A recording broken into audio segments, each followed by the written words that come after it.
Good evening, South Brunswick. Welcome to you all. Good evening to my colleagues here. Please can we have call to order and a salute to the flag.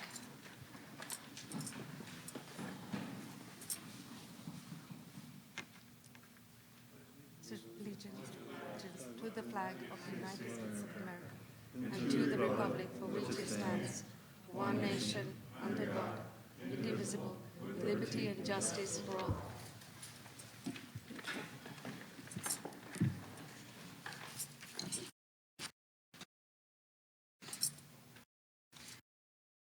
Open Public Meeting Act was enacted to ensure the rights of the public to have advance notice of and to attend the meetings of public bodies at which any business affecting their interests is discussed or acted upon.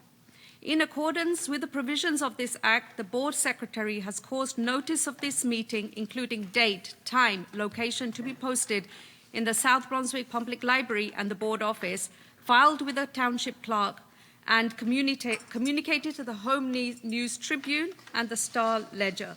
Mr. Pawlowski, can we have a roll call, please? Mrs. Deepa Karthik? Here. Mr. Raja Krishna? Mr. Ray Keener? Here. Mrs. Joyce Mehta? Here. Mr. Mike Mitchell? Present. Dr. Smitha Raj? Here. Mrs. Lisa Rogers? Present. Mr. Joseph Scoletti? Here. Mr. Barry Nathanson? Here. We have a quorum. Thank you, Mr. Pawlowski. Can I have a motion, please, to accept tonight's agenda? So moved. Thank you. Mr. Mitchell, a second? I'll second. Thank you, Mr. Nathanson. All in favor? Aye. Thank you. Can we have a motion to for the board minutes of December 14th, 2021? Can I have a motion, please? I'll move it. Mrs. Rogers, thank you. Seconded by Mr. Nathanson. All in favor? Aye. Thank you. 1 second, please. We have a correction to the December 14th minutes. Yeah, It's been provided to Dave, to Mr. Mr. Pawlowski. Pawlowski. I made the adjustment on the minutes, All Dr. right. Raja, on page 6, as noted from Smitha. Thank you. Thank you, Mr. Pawlowski. Next, we're moving on to the report of the student representative, Victoria Gutt. Victoria? Hi. Hello, guys. Thank you. Good evening, ladies and gentlemen. It's been over a month since I've seen you all. It is great to see your faces again. I hope everyone is well and healthy. So, for our activities for tonight, the parallel players are proud to present our play of the 12 Angry Jujuros on today, January 20th, 21st, and the 22nd. The 12 Angry Jujuros is a play that contemplates the huge responsibility of 12 ordinary people as to consider the guilt or innocence of a young man accused of murder. The 12 Jujuros bring in their own histories and biases to the jury room as they work through a life or death decision. This play works through current issues at hand in a very human way. It was originally written for men, only 12 angry men, in a time where women could only serve jury duty. However, there are now countless productions where the cast has been entirely gender neutral, meaning any person of any gender can be in cast of any role within the play. We all look forward for you to show our production. We encourage everyone to come see the play. Next week is Winter Spirit Week. Monday is Lazy Day. Wear comfy sweats, pajamas, just a very calm day. Tuesday, Character Day. You dress as your favorite character from any movie or show. Wednesday is Class Color Day. Represent your class color. Thursday, Throwback Thursday. This is a new one. You're going to dress up from your favorite decade. 1990s, 1980s, a little bit of disco. And then we have Friday, Black and Gold. Be a Viking, wear your school colors. The Viking Closet Prom Dress event has been rescheduled to Saturday, February 19th, 9 a.m. to 1:30 p.m. Those interested in attending the school should email Carla Garcia to sign up. Now for athletics. Girls bowling. 4 girls have qualified to compete in the GMC individual finals. We have placed second in the red division with a record of 15-1-1. Number 2 seed in the GMC with the team tournament beginning next week. Wrestling. We started the season 5-2. Bobby Janskua earned his 100th career victory as the head coach. Congratulations, coach. High school spring forms have began being accepted and are due no later than the February 2nd, 2022. Please see the athletics link on the high school website for more information. The black drop box will be outside of the school entrance for the collection of high school sports forms. The drop box will be outside for collection from 8 a.m. to 6 p.m., Monday through Friday, with the exception of weekends and school holidays. That is all I have for you folks today. Thank you all for your attention. Thank you. Thank you, Victoria. Next is the report of the superintendent, Mr. Fedor. All right, well, we can't start my report yet, though. We have other business to take care of first. Tonight is Victoria's 18th birthday. Wait, that's not the good news. The good news, Yeah. Mr. Nathanson, you promised you would sing Victoria a song. I'll sing if everybody else All right, does. can we give a happy birthday? On Yeah. 1, 2, 3. Happy birthday to you. Happy birthday to you. Happy birthday, dear Victoria. Happy birthday to you. Victoria, your real birthday present from the board is go home. Will do. Thank you, Captain. Happy birthday. Thank you. Go celebrate. I appreciate it. Thank you, guys. In fact, I'm coming with you. All right. And Mr. Feather, it's just amazing how close we are in age, Victoria and I. Oh, you both have an 8. Thank you, guys. Thank you, Take Victoria. care. Happy birthday. Happy birthday, Victoria. It's my birthday too, Joyce. Can I go home? No. All right. I tried. Okay. All right. Moving on to your report, sir. All right. So this month is School Board Recognition Month, and I think we're going to have a presentation coming tonight. And one of the things that we do is we bring back board members from the past year. And in the back, sitting all the way in the back, there is the famous Dr. Parker. Dr. Parker, while you're here, if we do violate Robert's rules, please let us know. We already did. We already did? Yeah, we sang happy birthday with no motion. There was no motion for happy birthday. No discussion. No discussion, nothing. I apologize for that. Sorry. I blame Dr. Parker. There you go. All right. So welcome, and I think Ms. Bina will be leading the charge later? Yep. All right. We want to congratulate all of our VFW winners who entered into the contest along with our Crossroads South. That's happening tonight as well. We'll hear about that in a little bit. What would a night be without a COVID update? So I'm going to give you a quick COVID update. First of all, the good news is we're on the downside. We're going in the right direction, so that's good. Our numbers are far better than they were on January 2nd when we were still, what do you do? And much better now. We're going in the right direction. Nothing's great, but we're in the right direction. We made a few changes. We sent this out, but just in case people didn't hear, the board missed it. If a child is waiting for a PCR test, what we have done, due to the fact that PCR tests are taking so long to get back, we wanted the ability for a child who is waiting for that test to not have to continue to miss learning, so they are able to get a Zoom link. That's new. They were not able to use a Zoom link prior to that for that purpose. But now, again, due to the state of affairs, if that changes, we'll revisit it. But as of right now, a child waiting for a PCR test only, is still able to get the link. They work that out with the school nurse, and the school nurse will help manage that as well. Another change is the unvaccinated of close contacts. I'll tell you, there's a big change out there, and that's related to the booster shot. At this moment, we're not instituting anything related to the booster, but that's coming down the pike. That, as of today, we received a letter saying even children 12 and up who do not have a booster are basically no longer considered fully vaccinated. We're not there as a district at this moment. We're monitoring things. But what we are doing is someone who's a close contact who does receive a negative test can come back on the 8th day rather than what used to be 14 days or in 10 days.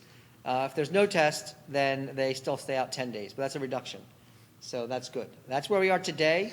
I did send home information to the families that the CDC has made a change to their recommendations, and I do use the word recommendation. That's all that's going on right now is recommendations. The only mandate that I'm fully aware of is the one that will have this mask on.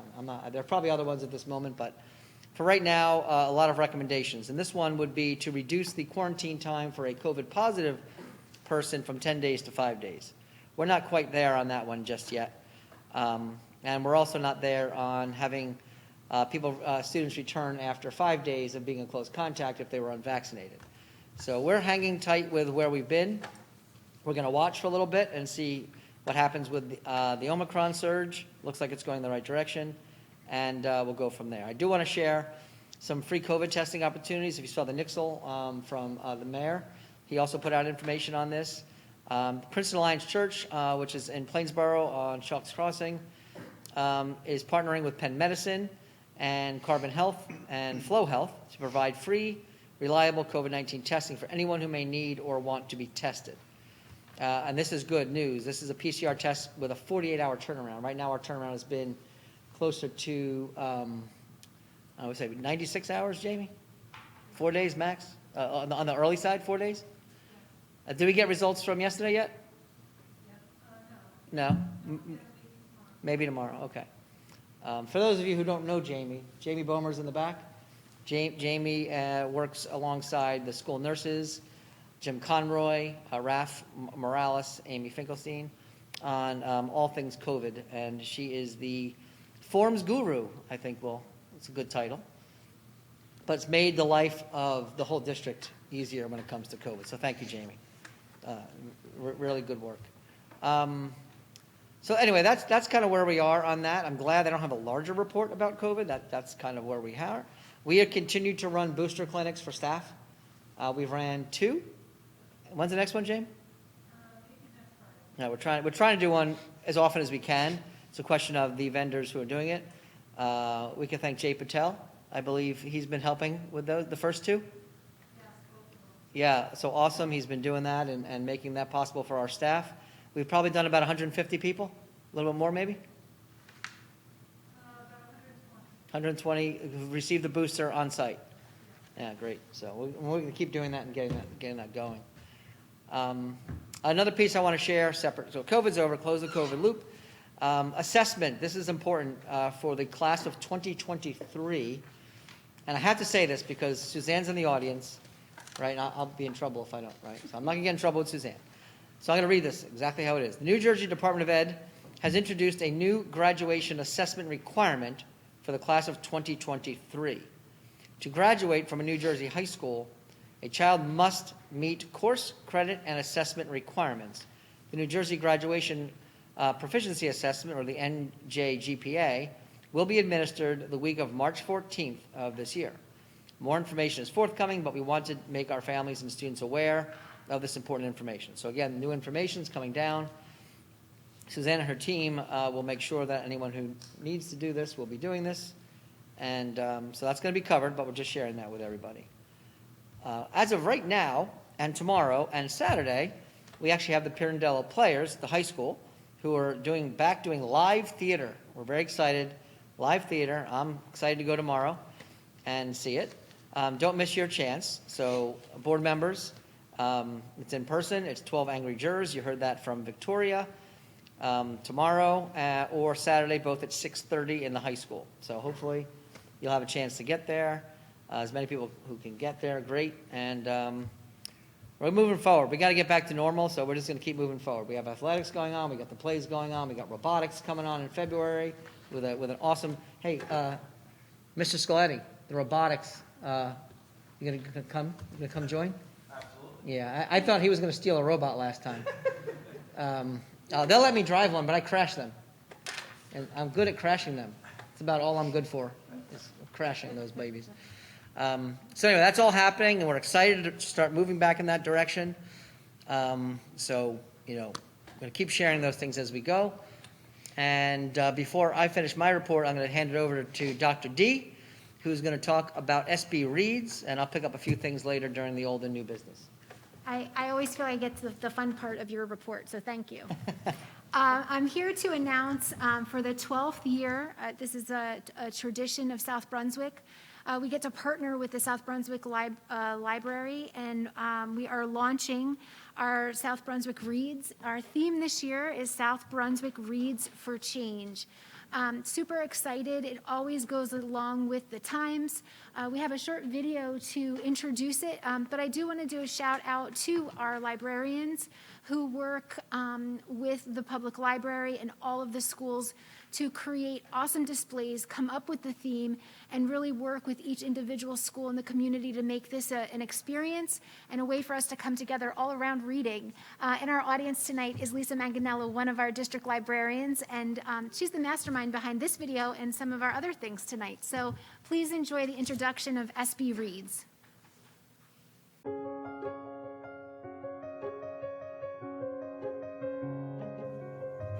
We are glad to be back together, in person, unified, as we work to rebuild the important traditions that we know and love.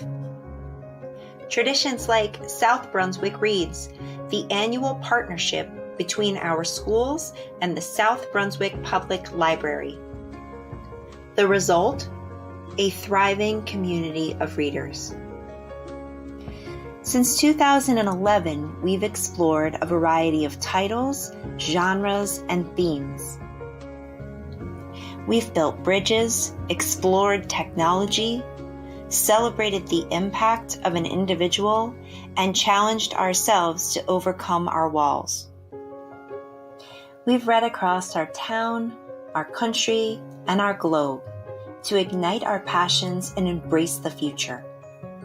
Last year, we encouraged readers to look for a personal silver lining in a dark and difficult year. Words like pivot kept us guessing, but through it all, we learned that change can be a powerful force. Building on our new understandings, this year, we will read for change. Together, we will view the act of reading as an opportunity to grow and change. Read with a curious, open heart and a critical mind. Develop empathy and understanding for ourselves and others through diverse reading. Please join us as we read for change. For more information on how to participate, book recommendations, and community events, visit our website.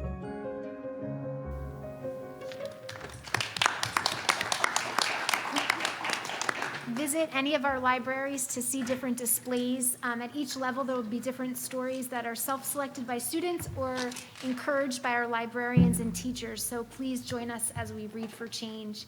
Thanks. Scott, I turn it back to you. All right, just in case you're not familiar with Lisa, Lisa, give us a wave.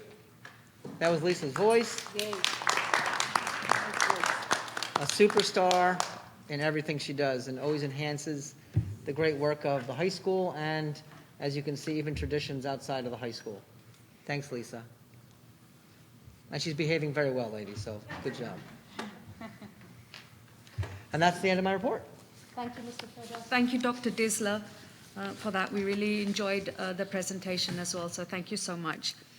Moving on to our annual Code of Ethics training by Mr. Disler, who's here from the firm Porzio, Bromberg, and Newman. Would you like to take the stanza? Slide projector set up. We have a slide clicker over there at the podium.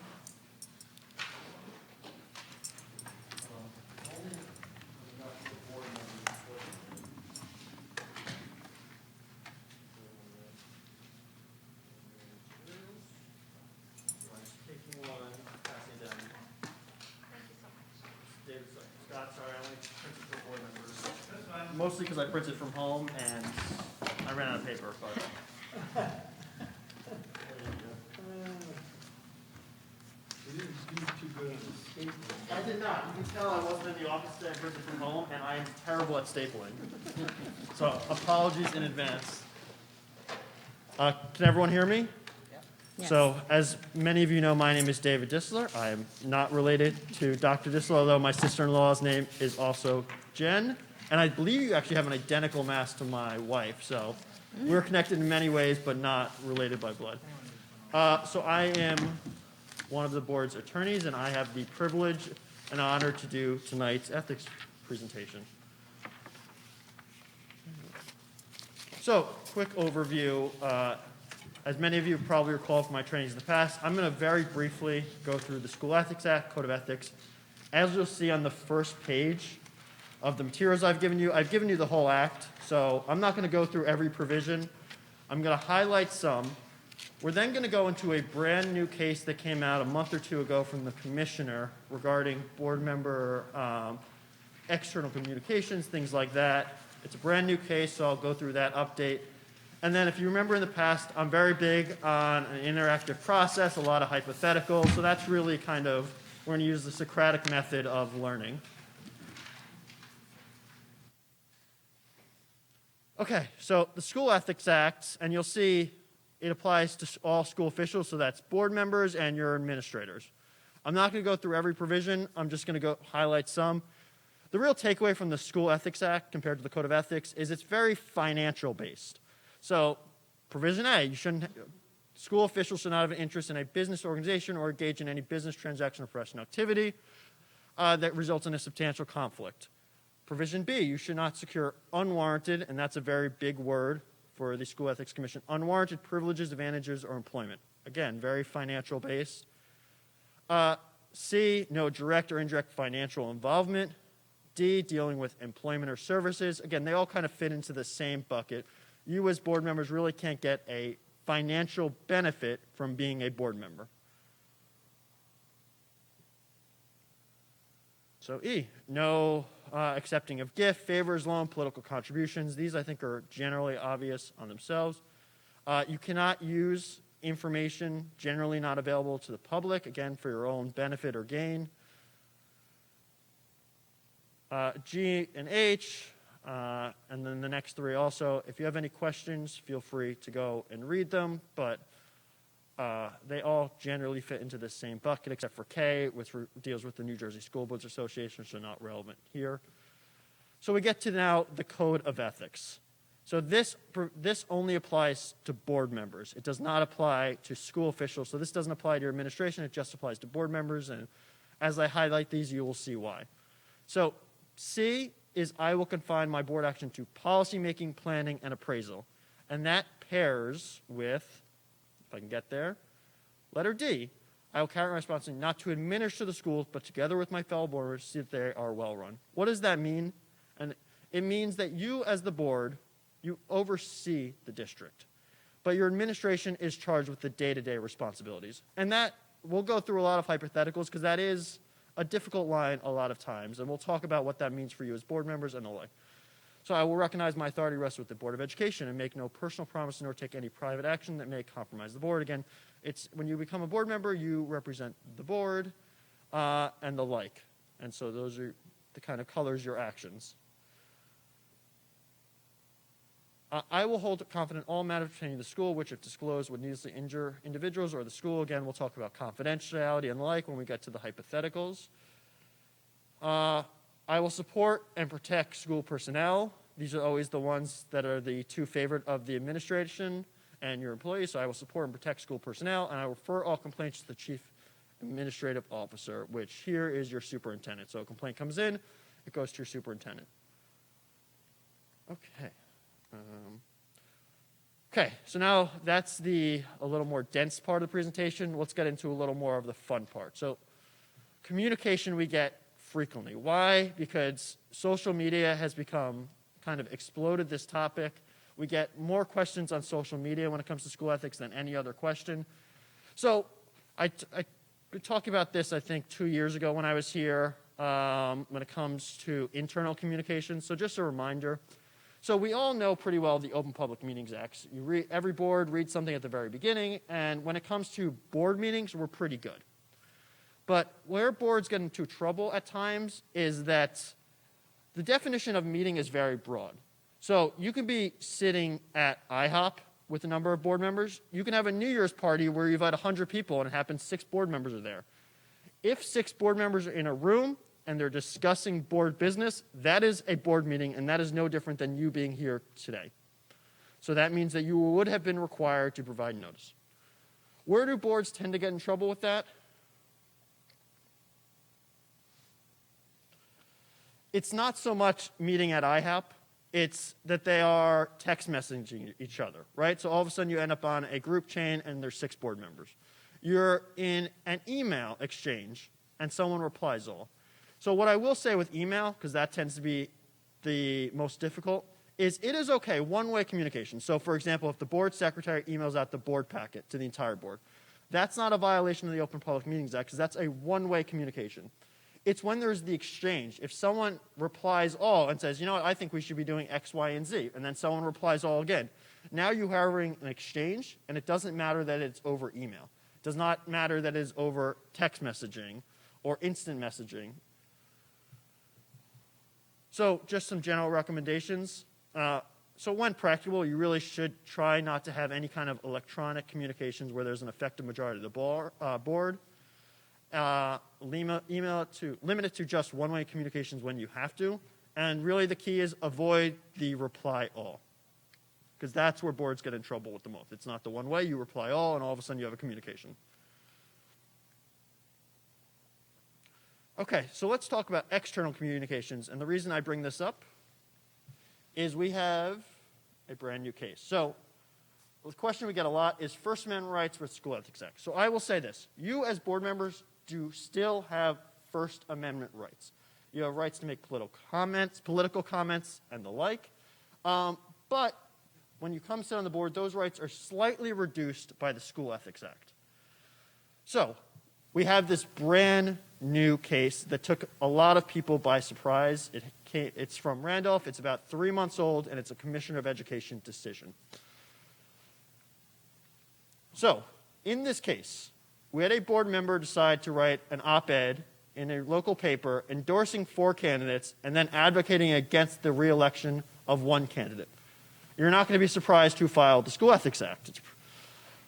The board member in his op-ed, again, endorsing 4 candidates, saying, definitely don't vote for this 5th candidate, that person's terrible, put, the author is writing this endorsement on his own personal behalf. His opinions are his own. Okay? The question then became, is this a violation of the Act? So if you all remember from last year when I've done this 2 years ago, I like to be a lot of participation. So if you think the board member was good, just give me a thumbs up. If you think he violated the Act, give me a thumbs down. So here it is. He gave this disclaimer. So thumbs up if you think no violation, thumbs down if you think he made a violation. Okay. Getting a lot of thumbs down. So this was a violation, and I think it shocked a lot of people. I would have said that is okay, originally. He put a disclaimer in there, he gave his opinion, and so where did he go wrong? So what the Commissioner of Education said is that the whole purpose of putting this disclaimer in is because you want to avoid confusion, that a board member is not supposed to compromise the board, as we talked about, by causing reasoned confusion among the public, whether the board statement is made as that person as a private citizen, which is allowed under the First Amendment, or as a public official. Now, I'm not sure why someone would be confused by that, but what the commissioner said is, well, yes, the board member indicated those views were his own, but what the board member failed to do was make clear that those were not the views of the board. So it is a very, very esoteric difference. Again, I don't know who would be confused by that statement, but the commissioner said, essentially, you need 2 parts. You need it's not your own statement, and it's not your statement on behalf of the board. So fortunately, what the commissioner said is, well, we'll leave this very confusing decision to board members to figure out how to deal with this. But then they dropped a footnote, which was very nice of them, because apparently the most important things in the entire decision should be left to a footnote. And what the footnote said is, yes, this is within the board's discretion, but in case a board member wants to know what a proper disclaimer should look like, we're going to give you this model. And if there's any takeaway from this presentation, I would rip out this page, highlight it, bold it. This is probably the most important, because this is the statement that we would recommend, and I think anyone would recommend, that if you are going to make a political statement, and I certainly would not recommend it, but if you certainly want to, make sure you include this statement in there. The following statements are made in my capacity as a private citizen and not as my capacity as a board member. These statements are also not representative of the board or its individual members and solely represent my own personal opinions. So again, in this case, the board member wanted to go and endorse some candidates. That is a political activity that is permitted, but you still need to make it crystal clear to the public that you are doing this on your own behalf and not on the board. So if you're going to make these statements, which again, you do not have to, it's not recommended always, but if you are going to make statements, you need to identify yourself as a board member. You need to put that disclaimer language. It has to be accurate and not confidential. So if the information is inaccurate, it's a violation. If it's a confidential violation, and then the action cannot compromise the board. And you have to follow all 4 of those prongs. Okay, so yes. Board member would not have, let's say there's 5 people running in that example, Okay. and just endorsed 4, but made no mention of the 5th. Still a violation. So it have to be clear, because the problem, again, even the endorsement, someone as a citizen could be confused that that's the board's endorsement of those 4 candidates. Okay, so let me say this. Same issue the person made, and they talked about 4, vote for these 4, don't vote for this horrible one. And they put the correct opinion, the correct commissioner's language in. Isn't there an argument to be made that still compromises the board? There's an argument to be made, but that's such a political activity. That's the board member as a politician. So it becomes, it's just an election. How do you compromise? I think is what is said, as we'll see in some of the examples. So if you were just saying, I think you should vote for these 4 people, not. There's some examples out there these days, unfortunately, where board members say something that is racist, right? They say you should pick this candidate, but these candidates are for this protected class. And in those instances, the school ethics commission said, no, that's a step too far. There's an issue with compromising the board, and there's an issue with trust in the public. So those type of statements, it's a fine line for sure. It depends. It's very fact specific. But it depends in those situations what they're saying. If you're saying, look, I think these people are the most beneficial for the board. I think this person's decision to vote on this would not make them a good candidate. That's okay. If you start pushing the limit, that's where it could be compromising the board. Thank you. Okay, so let's again think the board member did something ethical, or thumbs up. If you think they didn't do something ethical, give me a thumbs down. Okay, so here we have a board member shares an article on her personal Facebook page regarding the Commissioner of Education resigning. I should mention all of these cases, all of these fact patterns are based on real cases. I have modified the facts because I didn't want to spend 45 minutes on each hypothetical, so they're shrunken down, but they are all based on real examples. So here we have a board member, personal Facebook page, shares an article about the Commissioner of Education resigning, and then, as board members will do, of course uses the thumbs down emoji, indicating, obviously, the dislike for the Commissioner of Education. No other language is included. So what do we think? Is this an ethical violation? Thumbs up if you think the board member is good. Thumbs down if you think ethical violation. Okay, so we think okay, and we are okay here. The clear distinction here is this is not an issue before your board. So again, this is your political rights. No issue of discussing generally what's going on in Washington. No issue with what's going on in Trenton. It's just that those issues impact you specifically here in South Brunswick. Okay, here we have another board member posting on his personal Facebook page that in his opinion, and for this example, we'll assume that they use the correct disclaimer language. As an individual board member, that the district would be better off if the high school principal was not a Debbie Downer who ruins students' hopes and dreams. So what do you think? Can a board member post that the high school principal was a Debbie Downer who ruins students' hopes and dreams? Okay, so a little bit more mix. So here, this was a violation.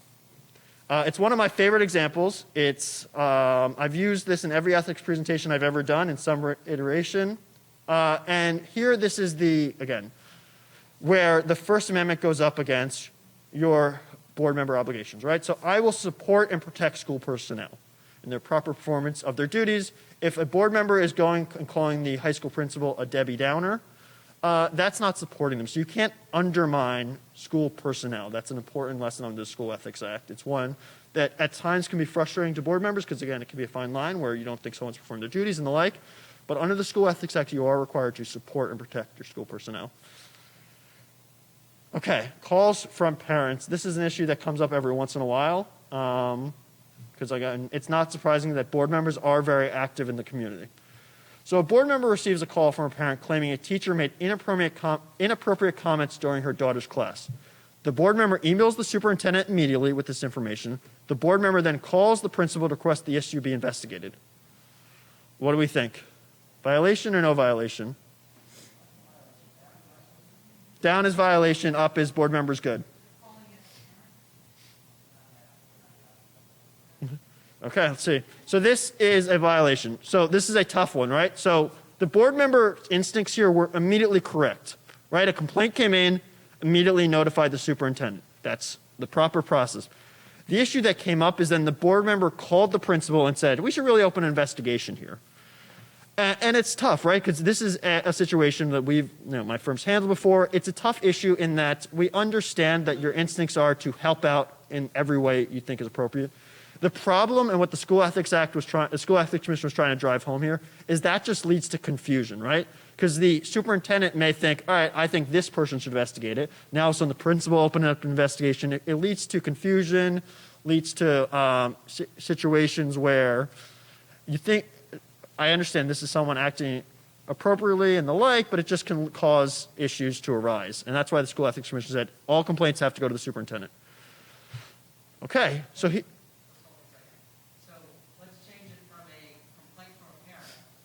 I'm a board member and I simply want to reach out to Principal X and ask them to change the light bulbs outside. The light bulbs are out. I want you to change the light bulbs. can we hold off on that example? I like that example. The next hypothetical might be very close All to right, that. we'll go with yours. And I don't want to spoil, the hypotheticals. All right. So we'll get to that in the next one, because I think it's a very good example. It's so good that I had one very similar to it. So at the board's next meeting, it will be voting on the purchase of a new basketball hoop. A board member requests permission from the superintendent and enters the gym to examine the current hoops. What do we think? Good? Violation down? No violation, thumbs up? Okay, I'm seeing a lot of thumbs up. Perfect here, right? So this is the line that I think is important to draw. So here, the board is going to be voting on something. So you as board members do have the right to make informed decisions. So when you're looking at information, when we get this question, what information can I have, should I have, and the like, the question is, how does that impact your ability to perform your function as a board member? So here, right, you're going to be voting on new basketball hoops, or you're going to be voting on new desks or new lockers. You have the right to see, all right, is this a decision that makes sense, right? Are the basketball hoops actually falling apart? So you can go and take a look at them. Now, to Scott's example, now that board member can't believe how easy it was for him to walk right into the gym. He just opened the door, walked right in, he said, wow, this is a pretty major security risk. So he finds the nearest custodian and tells him, you know what, go add a little more security in the gym. Hypothetical, not hypothetical, violation not. Okay, so this is the violation. So this is Scott's hypothetical, right? So you as board members, again, you can't go up to a staff member and say, you know what, I noticed that light bulb is out, go change that. Or in this example, you can't say, you know what, that's really scary, there's no security, we need to get a problem. I'm going to go tell the custodian to provide more security. Again, your responsibilities are to oversee the district, and if you have these individual, right, you're still parents, you still have these rights, but you bring those to the superintendent, and you say, look, I noticed that the light bulb was out. I noticed that I was a little scared how easy it was to get into the building, and this is an issue that I think we can address. As you would, as any parent has that right, and specifically you as board members really should be bringing that right to the superintendent, so then that issue can be addressed. Yeah, please. So, any board member, who's their contact person? Who, in what respect? As board members? If they have an issue with the district, any kind, positive, negative, whatever they want to say, who do they go to? So it will depend. As a board member, usually the superintendent. Okay. As a parent, again, you still don't lose your rights as So parents. forget the parent but side. as a Parent board side, member, they can do whatever. As a board member, they have something to say about the functioning of the district. What would be the best advice to give them as to who they should go to, non-parental? Yeah. They have no kids in the district possibly, or their kid has nothing to do with this issue. What would you recommend they do? So if a board member has a complaint about a specific issue in the district, the first avenue under the School Ethics Act is to bring it to the superintendent's attention. If then they think the superintendent has theoretically just ignored that or the like, then they have other rights options that they can use, but always the first contact as a board Can we member. go through that? What are the other rights after they I don't? believe if a superintendent, then they may be able to go and bring it to the public or the like, but the first option is always you're supposed to bring it to the superintendent's attention. So there is an ethics decision out there where a board member believed the district was misappropriating funds. I believe it was a case where an employee was hired in their district and then also taking a side job in another district. They thought that was inappropriate and unlawful. They immediately contacted the prosecutor to investigate it. And what the School Ethics Commission said was, you were supposed to bring that to the superintendent first, let the superintendent investigate it, and then, if the superintendent decided to ignore what you thought was illegal conduct, well, then you could bring it to the prosecutor office. But always the first step for a board member, if they think there is a problem, is the superintendent. So let me keep going. Sure. Not a problem, not a great job. Like, let's say a board member today wanted to thank Lisa Manganello for making the SB Reads piece. Mm-hmm. I would think they could send an email to Lisa Manganello directly saying, thank you for doing that, it was a very nice job, blah, blah, blah. Is that correct? Yeah, that is no issue. It's Okay. if they thought our presentation brought up an issue that they thought needed correcting, they should bring that to you. But if it's oh, you did a great job, of course, there's nothing that prevents a board member from certainly reaching out to a staff member and saying, hey, you did a great job at this presentation. So in our district, board members are also liaison to schools. Mm-hmm. For example, one of the board members is liaison, let's say, to we'll go with North, Crossroads North, and while at a PTO meeting, which they're representing, they have an issue of some form. I don't know what the issue is, but whatever the issue is, what should a board member do at that point? If they have an issue about what's going on in a school district, Yeah, related to what they're hearing or what they saw when they went into the building, related to something to do with. so that is a great question, right? Because any board member's instinct is to bring that to the principal right away. Yeah. But under the School Ethics Act, they really should be bringing that to you. Because again, the problem that people run into is they bring that to the principal, and that might be an issue that is already on the superintendent's agenda to solve. And then all of a sudden the principal starts taking care of it, and the superintendent might then assign it to someone else. And that is, according to the School Ethics Commission, that leads to confusion in the district.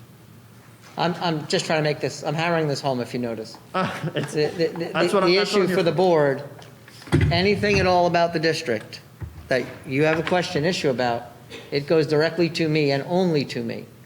Don't reach out to staff members with questions or issues that are unrelated to you as a parent. No, I have to be Go to clear, me. you don't give up your rights as a parent. Nope, nothing to do with that. No, but in your role as a board member, yeah. Yeah. I think it's helpful just to hear that because I think you said it correctly. The instinct, the good, positive, not to cause harm, is I'm right here, I see Kim, I'm listening, I see the issue. Why would I not just ask Kim? The issue is because of the reasons you said. And while it seems to be a logical move to do, it's not logical in the structure of our system. Of course, yeah, and again, a lot of these hypotheticals were brought on cases by well-intentioned people. I don't want to say Yeah. that's not, and in most districts, it's in most of the Right, time, 95% of the time, there's no issue, Right, good intentions. but you just never know when someone's going to file, and that's what I'm here to be, the lawyer that scares everyone with the School Ethics Act. All right, thanks, Dave. Well, thank you, everyone. Questions? Board members, does anybody have any questions to my right? Any questions? Seeing none to my left. Dr. Raj.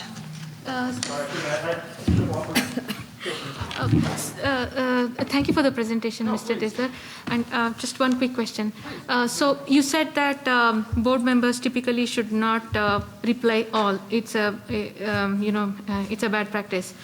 How about starting, say, a one-way communication, informing all the board members of something? So one-way communication is completely okay, right? So a board member can email the entire board. And what we always say, if you're going to email the entire board, the recommendation is if you can BCC everyone, I think that is great because then they can't reply all. Or and sometimes I've seen this where the board president, when they send that email, is they will put in bold, do not reply all, because that may lead to a violation of the Open Public Meetings Act. And I've seen that as just kind of the standard. So it is fine. One-way communication under the Open Public Meetings Act, completely acceptable. It's not a violation.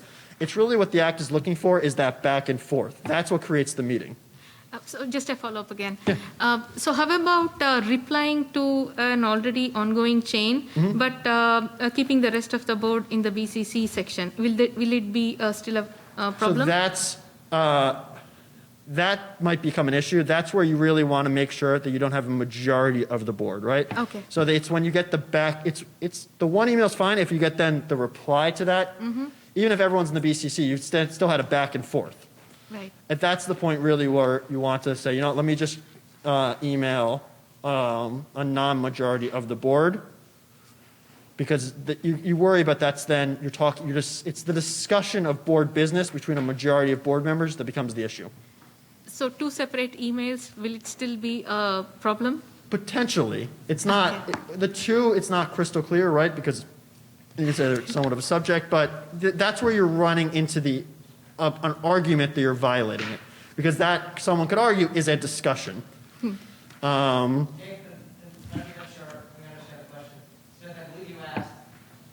want to respond to the email that was sent to everyone, but I can't respond to everybody, so I'm going to send 3 emails, the same exact email, but to only 3 people at a time. Yeah. Is that a violation? Yes.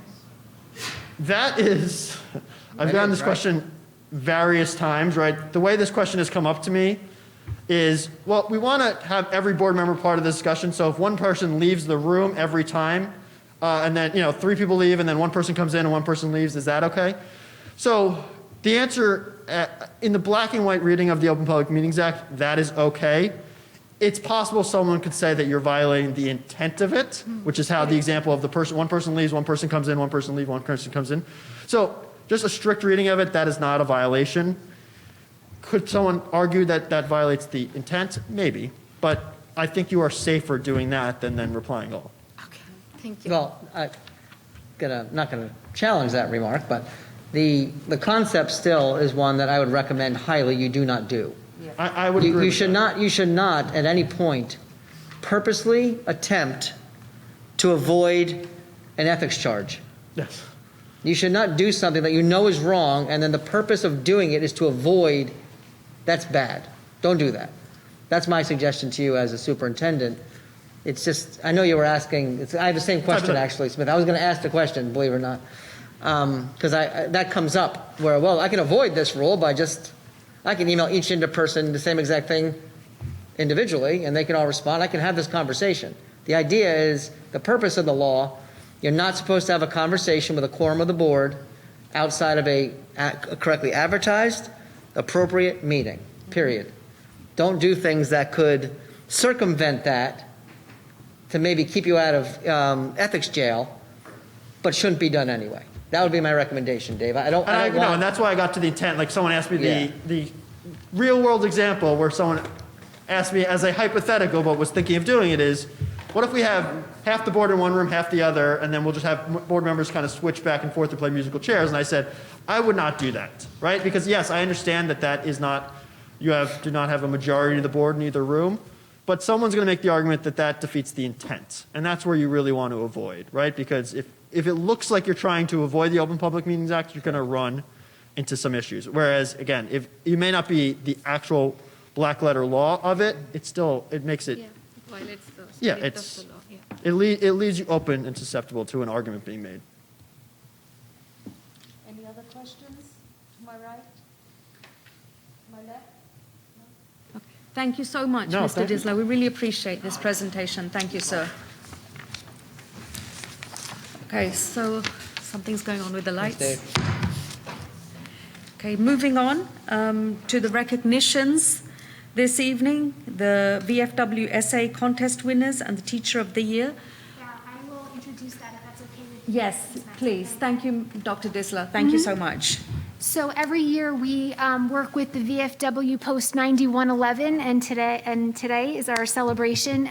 Usually this auditorium is filled with kids, and so I'm sad that they're not in person with us, but we have a lovely presentation for you to see them. But with us tonight, I want to acknowledge some of our supervisors. Sherry Sassine and Teresa Jennings are here tonight.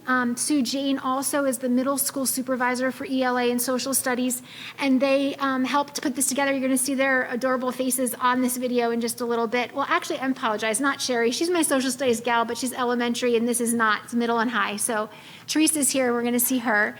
Also, again, a thank you to Lisa for putting together this video. It showcases our students that are part of two contests. It's the Patriot Pen and the Voice of Democracy. Also want to thank, I have his name right here, it's Paul Kloberg. He is from the VFW, and he's been the coordinator and working with our supervisors and with Marianne Murphy, who I also thank, who has been putting in efforts of this night since August. I think I thanked everybody I needed to. You guys acknowledge the teachers. So we're going to see some kids, we're going to see some teachers, and we're going to see some of our supervisors and Paul on this video. So if you don't mind starting it, let's celebrate our Patriot Pen and Voice of Democracy.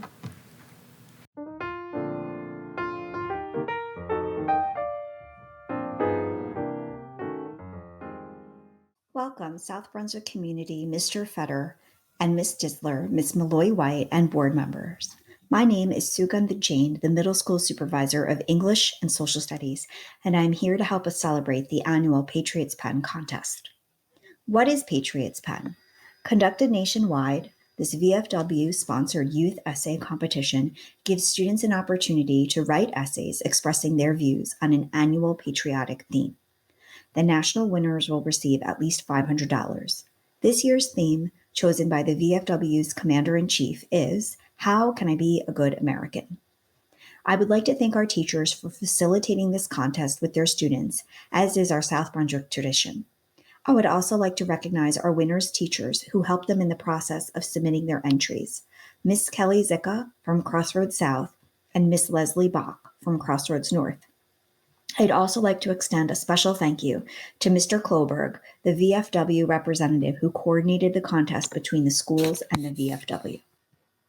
The first middle school winner is from Crossroads South, 6th grader, taught by writing teacher Miss Zicka, Akshinya Vishnu.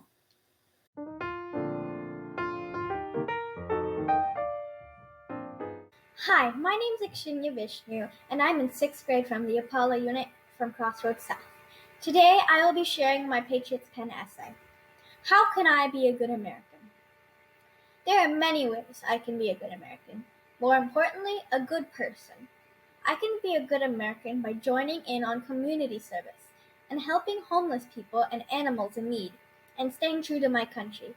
Some people believe that they can be a good American by just doing their daily chores and jobs. That is another way I can be a good American. First, I can be a good American by joining community service. When you join community service, you're not only helping your community, you're helping your country by keeping it clean and healthy. Not only will it keep America clean, but you can also meet new people. By meeting new people, you can hear what everyone has to say. This can help when there's something that needs to be fixed. Next, I can be a good American by helping homeless people and helping animals in need. If I help humans and animals without homes, everyone will be equal, which is our goal here in America. Also, we would be caring for each other, putting others' needs before ours. We could create a harmonious society, a harmonious country, in which everyone is equal with another. Finally, I can be a good American by staying true to my country. When I salute to the flag every day, it means that we give love and respect to America. When you do this, you are respecting the military as well as praying to make sure that they are safe, and that America should stay and be safe. This is when people come together as one big family or one big nation, where together we will live in peace. Then America will become the greatest place on earth, a place where everyone is equal. Ultimately, I can be a good American by doing all those things. By making a harmonious country where everyone is equal, there will be a larger number of people who respect each other and respect our country. This will decrease crime rates because of the peaceful society we've created. Cleaning up America, helping people in need, and staying true to your countries are all the different ways you can start being a good American. This is how I can be a good American. Thank you for taking time to listen to this video. Our next winner is from Crossroads North, sixth grader taught by writing teacher Miss Bach, Sanjana Kakarathpati. I'm delighted to share that Sanjana was also the District 8 third place winner and was honored at the January 2nd luncheon hosted by the VFW.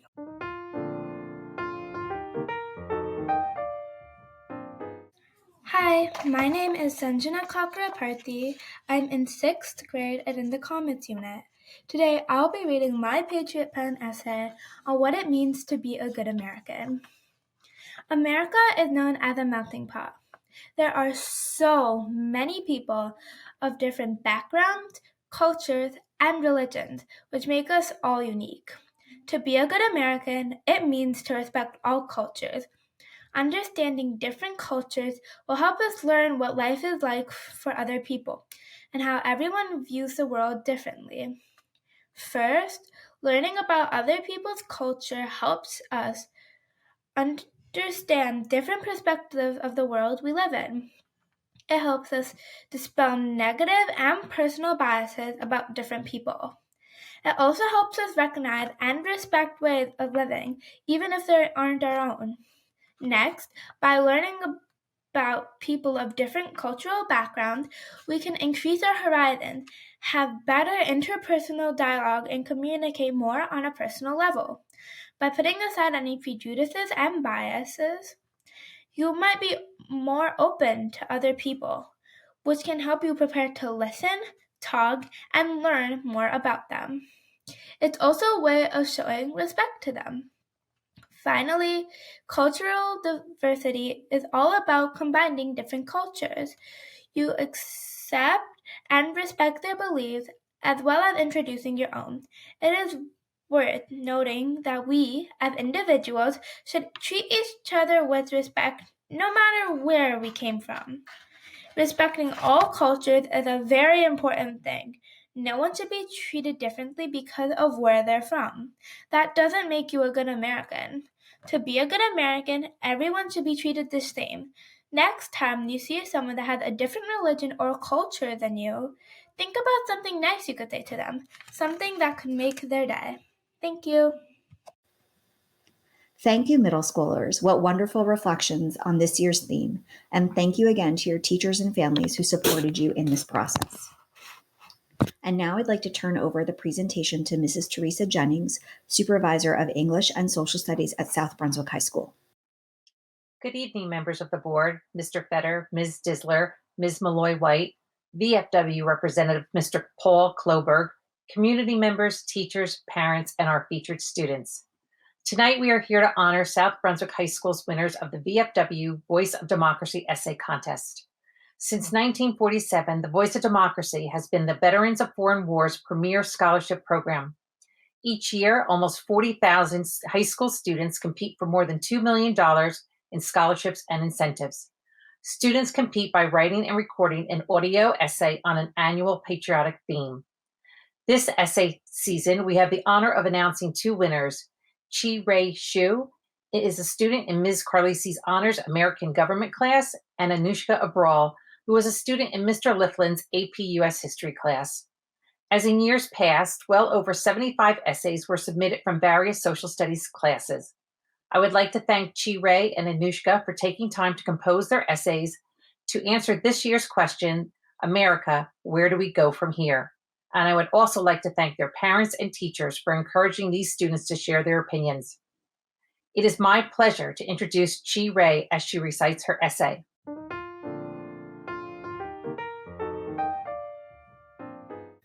The world has been occupied with the coronavirus pandemic for nearly 2 years now.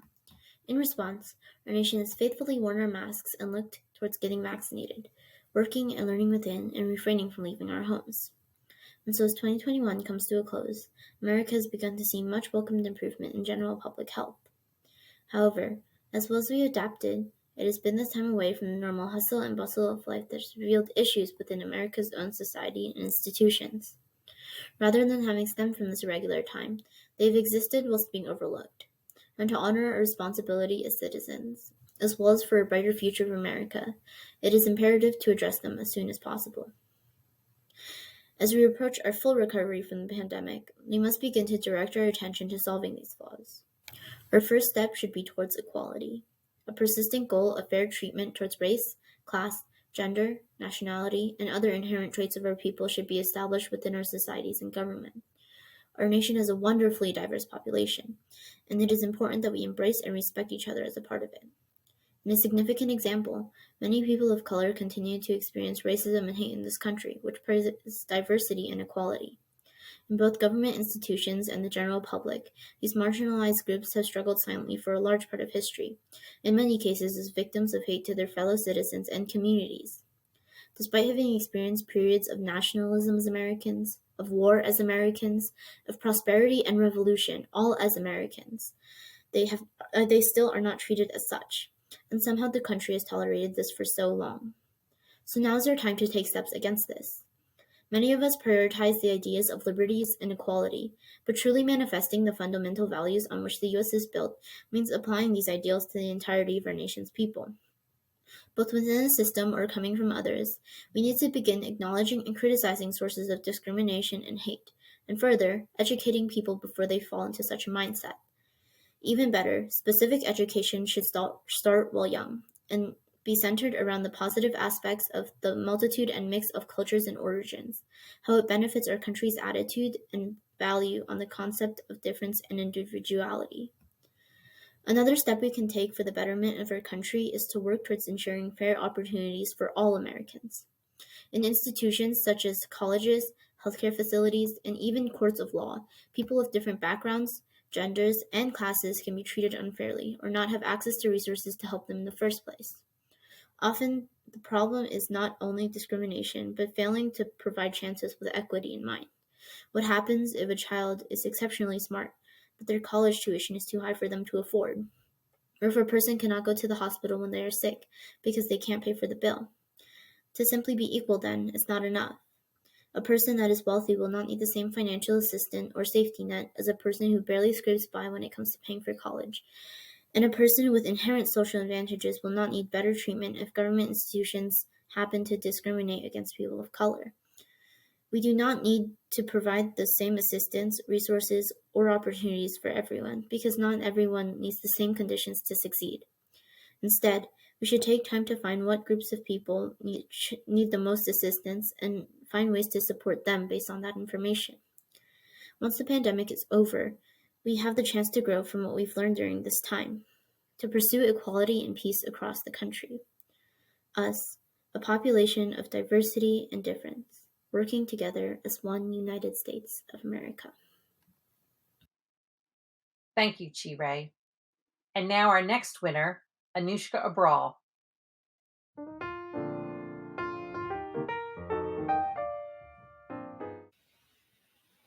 America, where do we go from here? This is a very important question, and I believe that the answer to it can be found in our past. In the present moment, we need to revisit our past in order to preserve and thrive in our future. The Spanish philosopher George Santayana said, "Those who cannot remember the past are condemned to repeat it." If we do not pay attention to this warning, we could be living through some tough times, similar to the times of our past. The situation we find ourselves in has happened in different forms in our past. So, what is this crossroad at which our nation finds itself? Our nation currently is a divided one in thought, action, belief, response, and goal. Our people are divided in their thoughts across social issues, race, gender, and even the economy. People can only see their point of view in the darkest black or the whitest white. There is no connection being built between individuals across the gray areas where there is tolerance and empathy for one another. Through various influences, we have allowed ourselves to be transformed from being capable of a lot of thoughts and feelings of different intensities into someone who has a singular thought or belief set at the maximum level. We are not open to hear any other thoughts, nor do we have the patience to acknowledge, process, or appreciate anything else. Any individual who is not willing to meet us in thought and belief at the highest level is now treated more as an outsider than actual outsiders. We fear that if more people join the opposite side of our belief, then we have lost everything, and we do not see a middle ground. Hence, America finds itself at a point of deep division, and it is important for us to learn from our nation's past to decide where we go from here.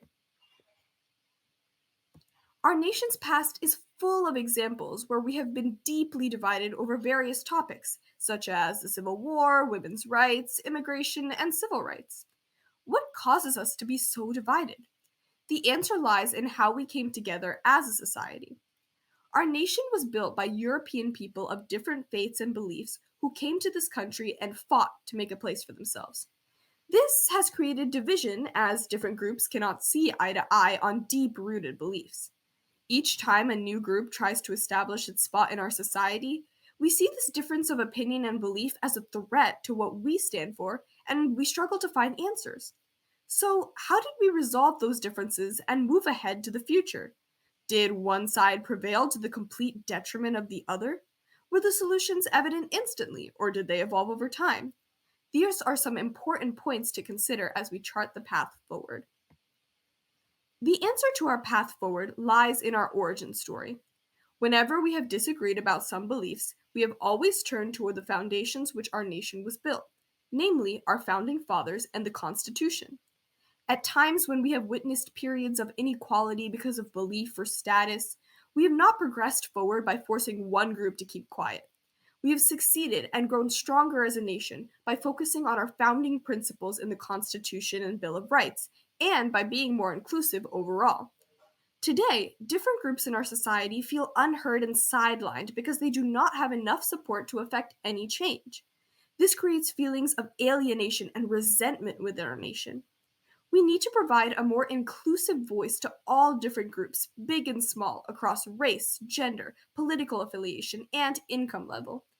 However, our current setup does not allow this to change quickly. Our choices today in terms of representation force us to align with one group over the other in an us versus them mentality, for the one key belief that we share with the group. This cannot continue, as it pushes us further apart. We need to be able to align at different levels across multiple beliefs.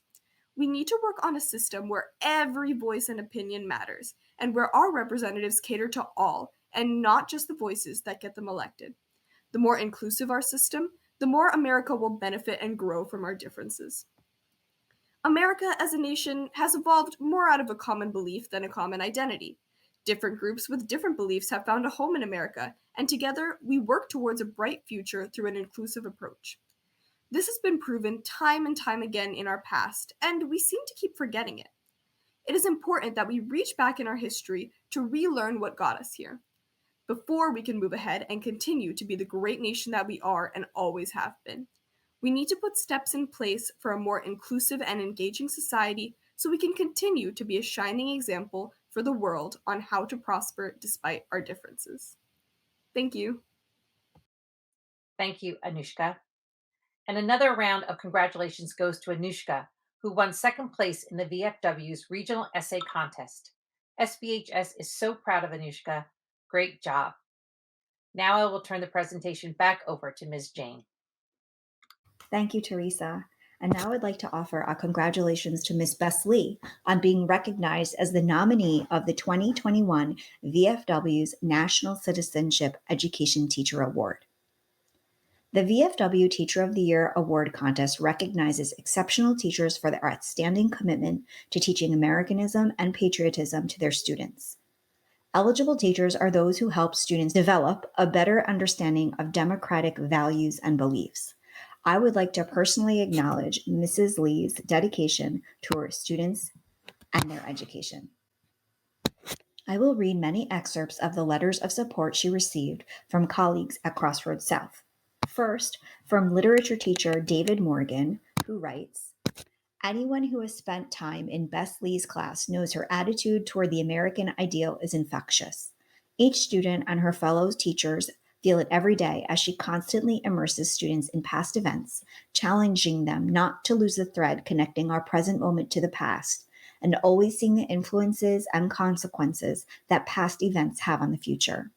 I've had the opportunity to work with Bess Lee for some time. She is always searching out best practices to reach her students, to invite them into the world of history, and understand how the past is important to us today."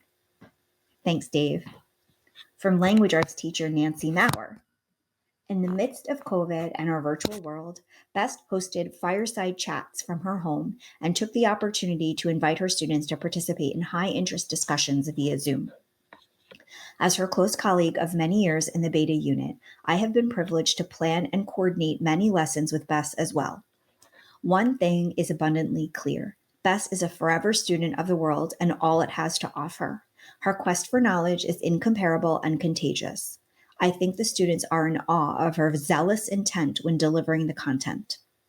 Bess Lee is an outstanding resource to others. As a graduate of the Woodrow Wilson School of International and Public Policies Affairs of Princeton University and Tufts University, she is a well-rounded resource all on her own.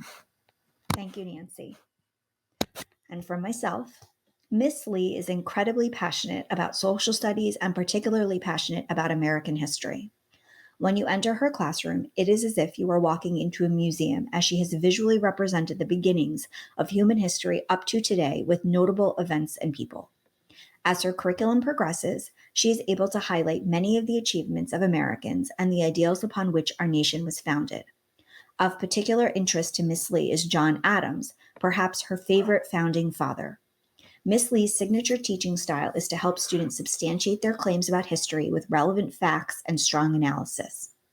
This is often exemplified when teaching about the second president of the United States, as Miss Lee often uses primary source documents and historical readings to fully represent early U.S. government and the ideals of our country.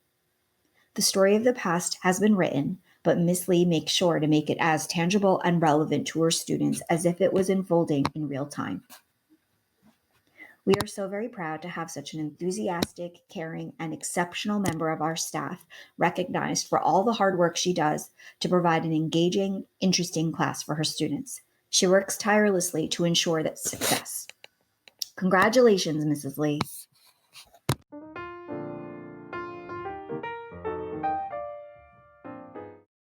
Good evening. My name is Bess Spiro Lee. I am an 8th grade teacher of American history at Crossroads Middle School South. I would like to start by thanking the VFW for granting me this award this year. I am humbled by your recognition, and I am thankful. In addition, being recognized by my colleagues for whom I have so much respect and admiration, champion teachers they are. They inspire me to be better every single day. Being recognized by them is truly an honor.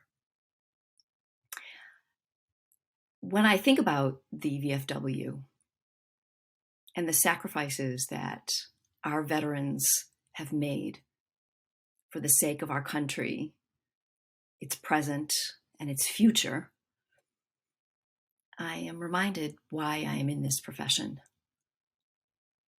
It is really all about the children and the future that they represent. Every year, on the first day of school, when the children come into the classroom, I look across all of their faces and tell them that they are the future leaders of our country. And for that reason alone, they need the opportunity to discover, uncover what our history has been, and begin to think about what will it take to make our country into the great nation that we set out to be. I strive to help them see themselves in the story of our history and to imagine what it will take to construct the future. I am grateful to be a part of this effort. I will continue to give all that I have to nurture our young people to be caring, thoughtful, critical thinking patriots of our democracy. You have my word. Thank you again for your vote of confidence. Be well, and good night.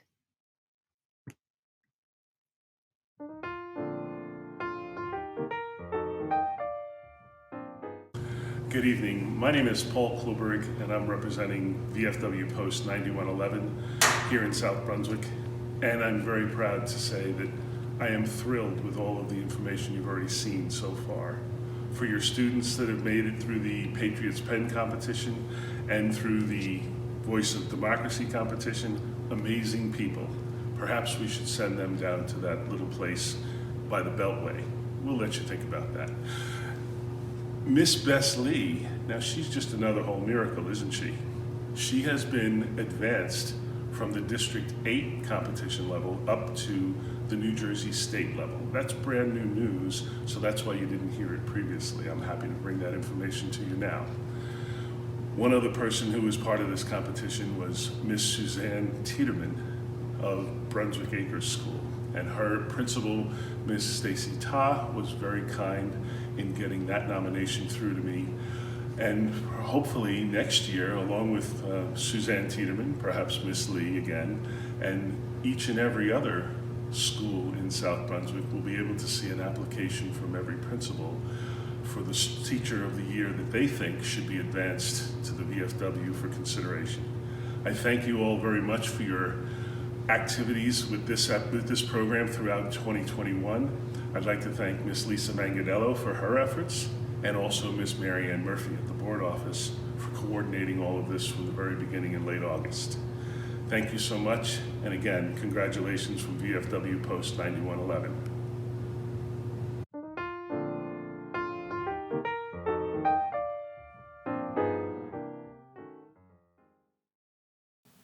Right now, our kids that won are at home watching. So please, can we give a round of applause for those students and Bess Lee?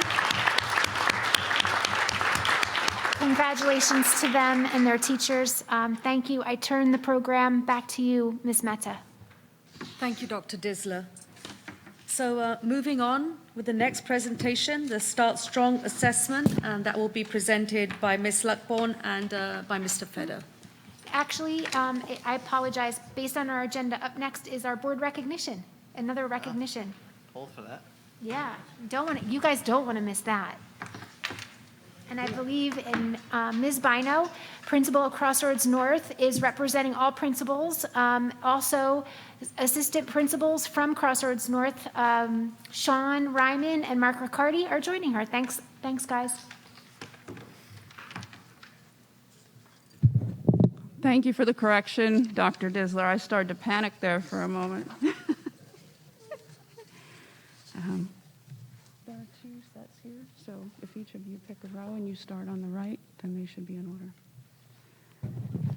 Good evening, everyone. I am Kim Bino, and I am the principal of this building, Crossroads North. And as Dr. Disler said, I'm here this evening with my assistant principals, Mr. Mark Riccardi and Mr. Sean Ryman, who have both worked with me to create this year's gifts for the Board of Ed recognition. So thank you to both of them.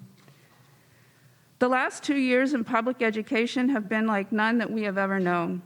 Across the state of New Jersey and across the country, schools have struggled to meet the needs of their students and staff amidst a global pandemic. The challenges that we have all faced have been universal. However, the South Brunswick School District never wavered in their commitment to providing a high-quality education for all students. The schools across our district have continued with new initiatives, new programming, and updating our curriculum. Even in the midst of a pandemic, South Brunswick has aspired to new heights in support of our students and their families. None of this would have been possible without the support of our Board of Education. In the spirit of reaching new heights, we would like to present each member of the board with a satellite image of a school or prominent Each image is signed by the staff members who currently. Thank you to all of the other principals and staff members in the other buildings who helped us coordinate the signing of the images. Are you guys ready? Mrs. Joyce Meta, thank you for helping Crossroads South reach new heights.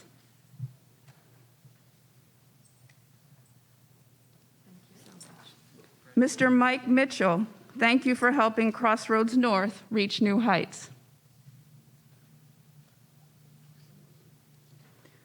Mrs. Deepa Karthik, thank you for helping Cambridge School reach new heights.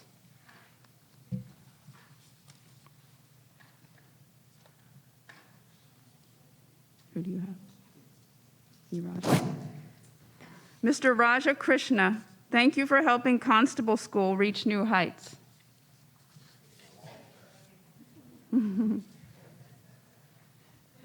Mr. Ray Keener, thank you for helping Brunswick Acres School reach new heights.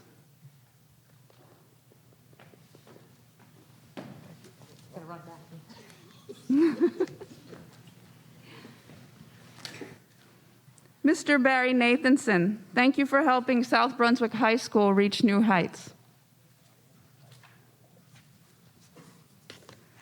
Dr. Smitha Raj, thank you for helping Greenbrook School reach new heights. Mrs. Lisa Rogers, thank you for helping Indian Fields at Dayton reach new heights. Thank you so much. That's so nice. Mr. Joseph Scaletti, thank you for helping Brooks Crossing at Dean's reach new heights. Dr. Stephen Parker, thank you for helping Monmouth Junction School reach new heights. Dr. Jennifer Disler, thank you for helping Brooks Crossing reach new heights. Mrs. Kimberly Malloy White, thank you for helping Indian Fields reach new heights. Mr. David Pulowski, thank you for helping Executive Drive reach new heights. Thank you. And finally, Mr. Scott Fetter, thank you for helping Black Horse Lane reach new heights. That's great. When you get home, if you would like to remove your name tag and bow, we attach them with 3M mounts, so you can just reach under and grab the loose tab, and if you pull it, the adherent will come loose and it'll remove it without damaging your frame. And if you're like me and love a good bow, you can leave it on there and enjoy that. But thank you for all of your support on behalf of all the principals. We appreciate all that you do and your commitment to providing excellence in South Brunswick, no matter what challenges we face. Thank you.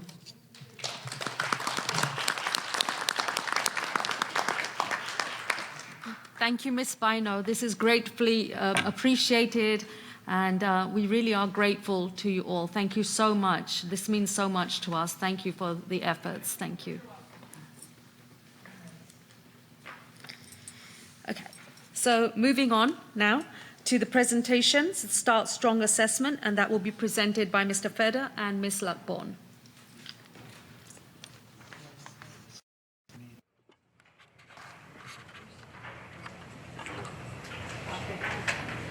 Good evening, board and members of the leadership team and community here in the auditorium this evening, and for those watching from the comfort of their home on this cold January evening. I'd like to thank the board for allowing us to move this presentation from earlier this month to right now so that we can be here in person and present together. We have a few slides that orient the board and our viewers at home to the Start Strong Assessments, which was a new assessment administered this school year. I piggyback on what Ms. Bino said about the challenges. And with the start of the school year and the pandemic, to take on the planning and preparation for what I deem a mini NJSLA assessment was not a small feat. There are so many preparations and behind the scenes things that happen to ready us for an assessment like this. And I think it's important to share some thank yous before we begin. I'd like to thank my partner, Sharon Johnson, our Director of Technology, who helped to ready devices This is an online assessment, and students were not allowed to use their own personal devices when taking this test. So for the students that had chosen bring your own, we had to reissue a device for this assessment. My assistant, Ms. O'Donnell, helps with a lot of the preparations of security agreements and managing all of the paperwork. And at my office, our student information system administrator, Mike Moore, helped with the data upload to put all of the students into the system. But that's not without the support of the school level student information secretaries who make sure all of the coding is proper and that the right students are sitting for the right assessment. And then you have your test administrators who are often school assistant principals or supervisors managing this. And then you have your CST, your child study team members, your ELL teachers. This is an all hands on deck. And what's unique about this is that this was at the start of a school year during a pandemic. And so we were quickly brought up to speed to administer an assessment. And so there are so many thank yous that I just want to make sure it's acknowledged that people know the work that went behind the scenes to ready our students for this. And that even includes our teachers who gave up a portion of their instructional time to administer this. So tonight, we're going to share some of the results and give you the background information on that assessment. So you might be asking, why on earth are we giving an assessment in the opening days of the school year, right? And so I'll take you back to the spring of 21 where we postponed, the state of New Jersey postponed our traditional end of year assessments given the circumstances, and rightfully so. So the cancellation of the traditional assessments and a response to the pandemic, we used this opportunity to gauge where our students were at that moment in time. And I think our district did a nice job of putting it in perspective. And so what I mean by that is when we were supposed to test, the first day we could have started testing our students was September 13th, a week after students entered our doors. And as a district, we made a purposeful decision to test later in the window to allow our students to reacclimate to in-person instruction, to build those classroom communities, and to put our local assessments first. The measures we know give us a good read on how our students are performing. Nonetheless, we did administer the Start Strong, which did have some benefits to give us a perspective of how our students were doing on a standardized measure aside from South Brunswick. Who was assessed? Students in grades 4 through 12, you heard me correctly, our 12th graders, our seniors, participated in an assessment. And then the following slides are going to share with you the assessment design, the results, and some of the interventions that we've put in place as a district. So you already heard me say the grade levels that were assessed. Students in grades 4 through 10 took the English language arts. It was a shortened version. It was reading only. There was no writing. It was reading for information and reading literature. There were about 10 questions on each of those assessments. They were multiple choice or tech-enhanced questions. Often a child was asked to read a passage, answer a question, and then provide supporting evidence from within that passage. There were no essays and no written responses. Computer scored. Grades 4 through 8 in mathematics were assessed, and students sitting in an Algebra 1, a Geometry, or an Algebra 2 class were assessed. All of the students were assessed on the previous year's New Jersey Student Learning Standards. So a 4th grader was assessed on content from their 3rd grade year. And then finally, science was another component that was assessed.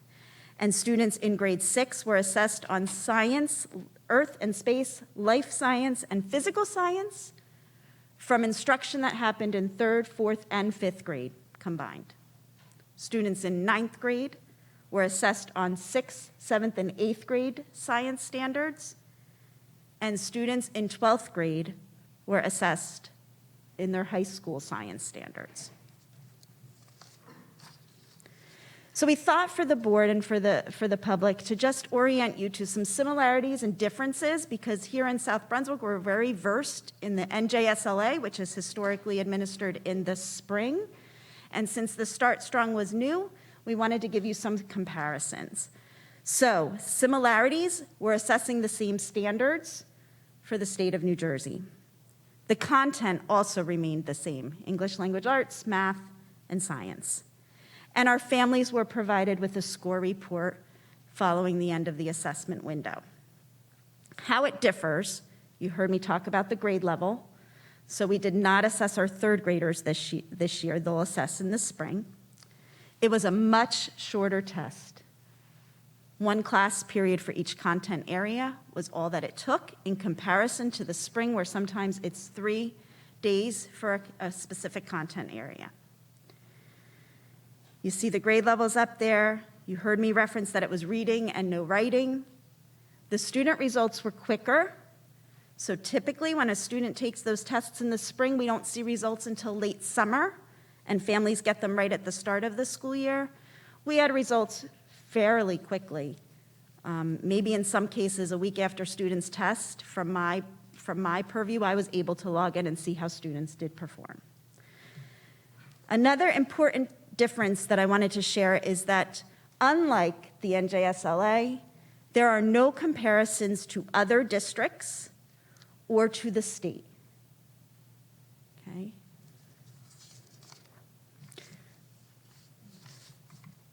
So periodically, almost weekly, the New Jersey Department of Education shares broadcasts out with the schools, and they're for different audiences.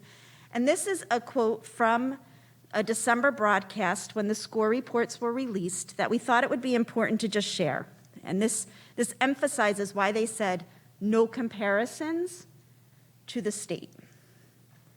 So in light of these considerations and of the different design and purpose of the Start Strong compared to the NJSLA, the New Jersey Department of Education would strongly discourage districts from comparing any individual student, school, district, Start Strong data to any state-level data for Start Strong or to any other NJSLA data. So you might ask, well, what are the considerations? And I would remind you that everybody approached their learning models a little differently last year. Remember, there was in-person time, there was hybrid time. Some children never stepped foot in one of our physical buildings over the course of the school year. And for some of those students learning at home, connectivity may have been inconsistent for them. And let's not forget, some of our students were also ill during that period of time or experienced illness of family members. The impact on the mental health and the fact that this test was given in person for the first time. So some of those considerations are why you wouldn't be comparing you to others, because everybody's model might have been a little different. We are required to report out the number of students that participated in the test. So this slide just shows you at the elementary, middle, and high school level the number of students that did participate. I would tell you we had a very high percentage of our students that participated. The exceptions would be students who maybe were quarantined during the period of time when they were scheduled to take the test or do the makeup. And we even had a high percentage of our seniors take that science test and do so with seriousness. I would remind you, board, and for some of the people watching, that during this window of testing, Crossroads North had an entire grade level go out on quarantine during their live testing that had to be readjusted and worked around. This is just another view for you all to see the actual tests and the numbers. So just to kind of highlight, in that ELA grade 4, 567 took the English language arts. You'll notice a discrepant in the number, a difference in the math, 550. There's some exceptions, and the example I would give is sometimes when a student is brand new to the country and they are an ELL learner, they don't take the English language arts test. So that's why our numbers are not exactly a perfect match. And when you look down at that grade 8, you see 644 students tested in the ELA, but look over at the math, 197. It's because some of those students were in a higher level math, like that Algebra 1 or maybe that geometry. So that just explains some of the differences of those numbers you might see up there. Again, I said we weren't going to compare to the tests, but what we wanted to do on this slide is orient you to how results and performance indicators were reported. So the goal of the Start Strong was to identify levels of support for all students to guide instructional planning. So when you look up here, you see that the categories are strong support may be needed, some support may be needed, or less support may be needed. And if we were to compare that to NJSLA, it's kind of that met or exceeded expectations need less support, and the students who approached might need some support, and those that are not yet meeting or partially might need strong support.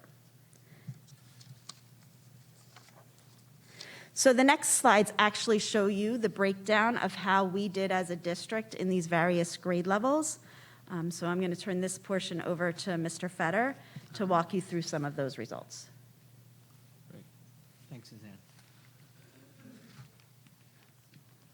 So Suzanne mentioned broadcasts. We actually get a broadcast on the average once a week, and that broadcast includes about anywhere from 5-ish to more things the district needs to do.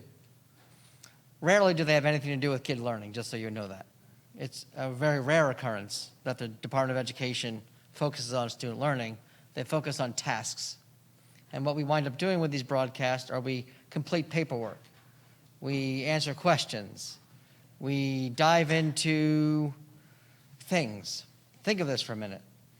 They gave a test and said, don't use the results. I'm going to repeat that. Everyone you heard what Suzanne said. How many people, how much time, the effort, every school district went through. And they get the results, and they tell us in the results right there, don't compare these data. Well, how can you use data in isolation? You can't use data in isolation. For example, if we received a score using this chart of 40% in the less support, in the bottom tier in NJSLA, you might be, really, only 40% of our students? Really? What if we told you that if we had other scores, maybe 40% was 10 times higher than the state average? Without a reference point, you cannot use data in any logical, sensible way. You just can't. So we cheated tonight. We did give you a reference point for statewide data. The reason we did that is you can't not do it. It's not educationally sound. But the DOE said it, so maybe I'm wrong. What do I know? I'm going to go with what I know, though, on this one. You cannot use data in isolation. For the state of New Jersey to tell us to use it in isolation is insane. Wrong. Lacks any credibility in what could be this test. Should the state of New Jersey and every state given a test at the beginning of the school year? Guarantee that could be debated. I would fall on the side of absolutely we should, believe it or not. Probably didn't think I was going to say that. We should have given a test. After the time that took place from March 2020 to the beginning of this school year, you need a standard way to look at what happened over that time. You need that. And every district has their own way of managing that, but the way I do it could be very different than the way our neighbor does it. And that doesn't help understanding the data. So I was supportive of this. I remember talking to a staunch advocate against standardized testing, Lisa, and explained my opinion to Lisa, this is way back, that this was something I believe the state should do. So it is disheartening to me to hear they do not want us using the data in any way that actually tells us what the data means, which is reference points, comparative information. That part I would agree with you on. So anyway, to read this chart, just so you can follow the chart, to the right in the green column is the South Brunswick school. Those are the students that scored in that less support. And I think what Suzanne talked about is really important. And this is a good point of this, is everybody is going to need something after what just happened. There is no, I don't need any support.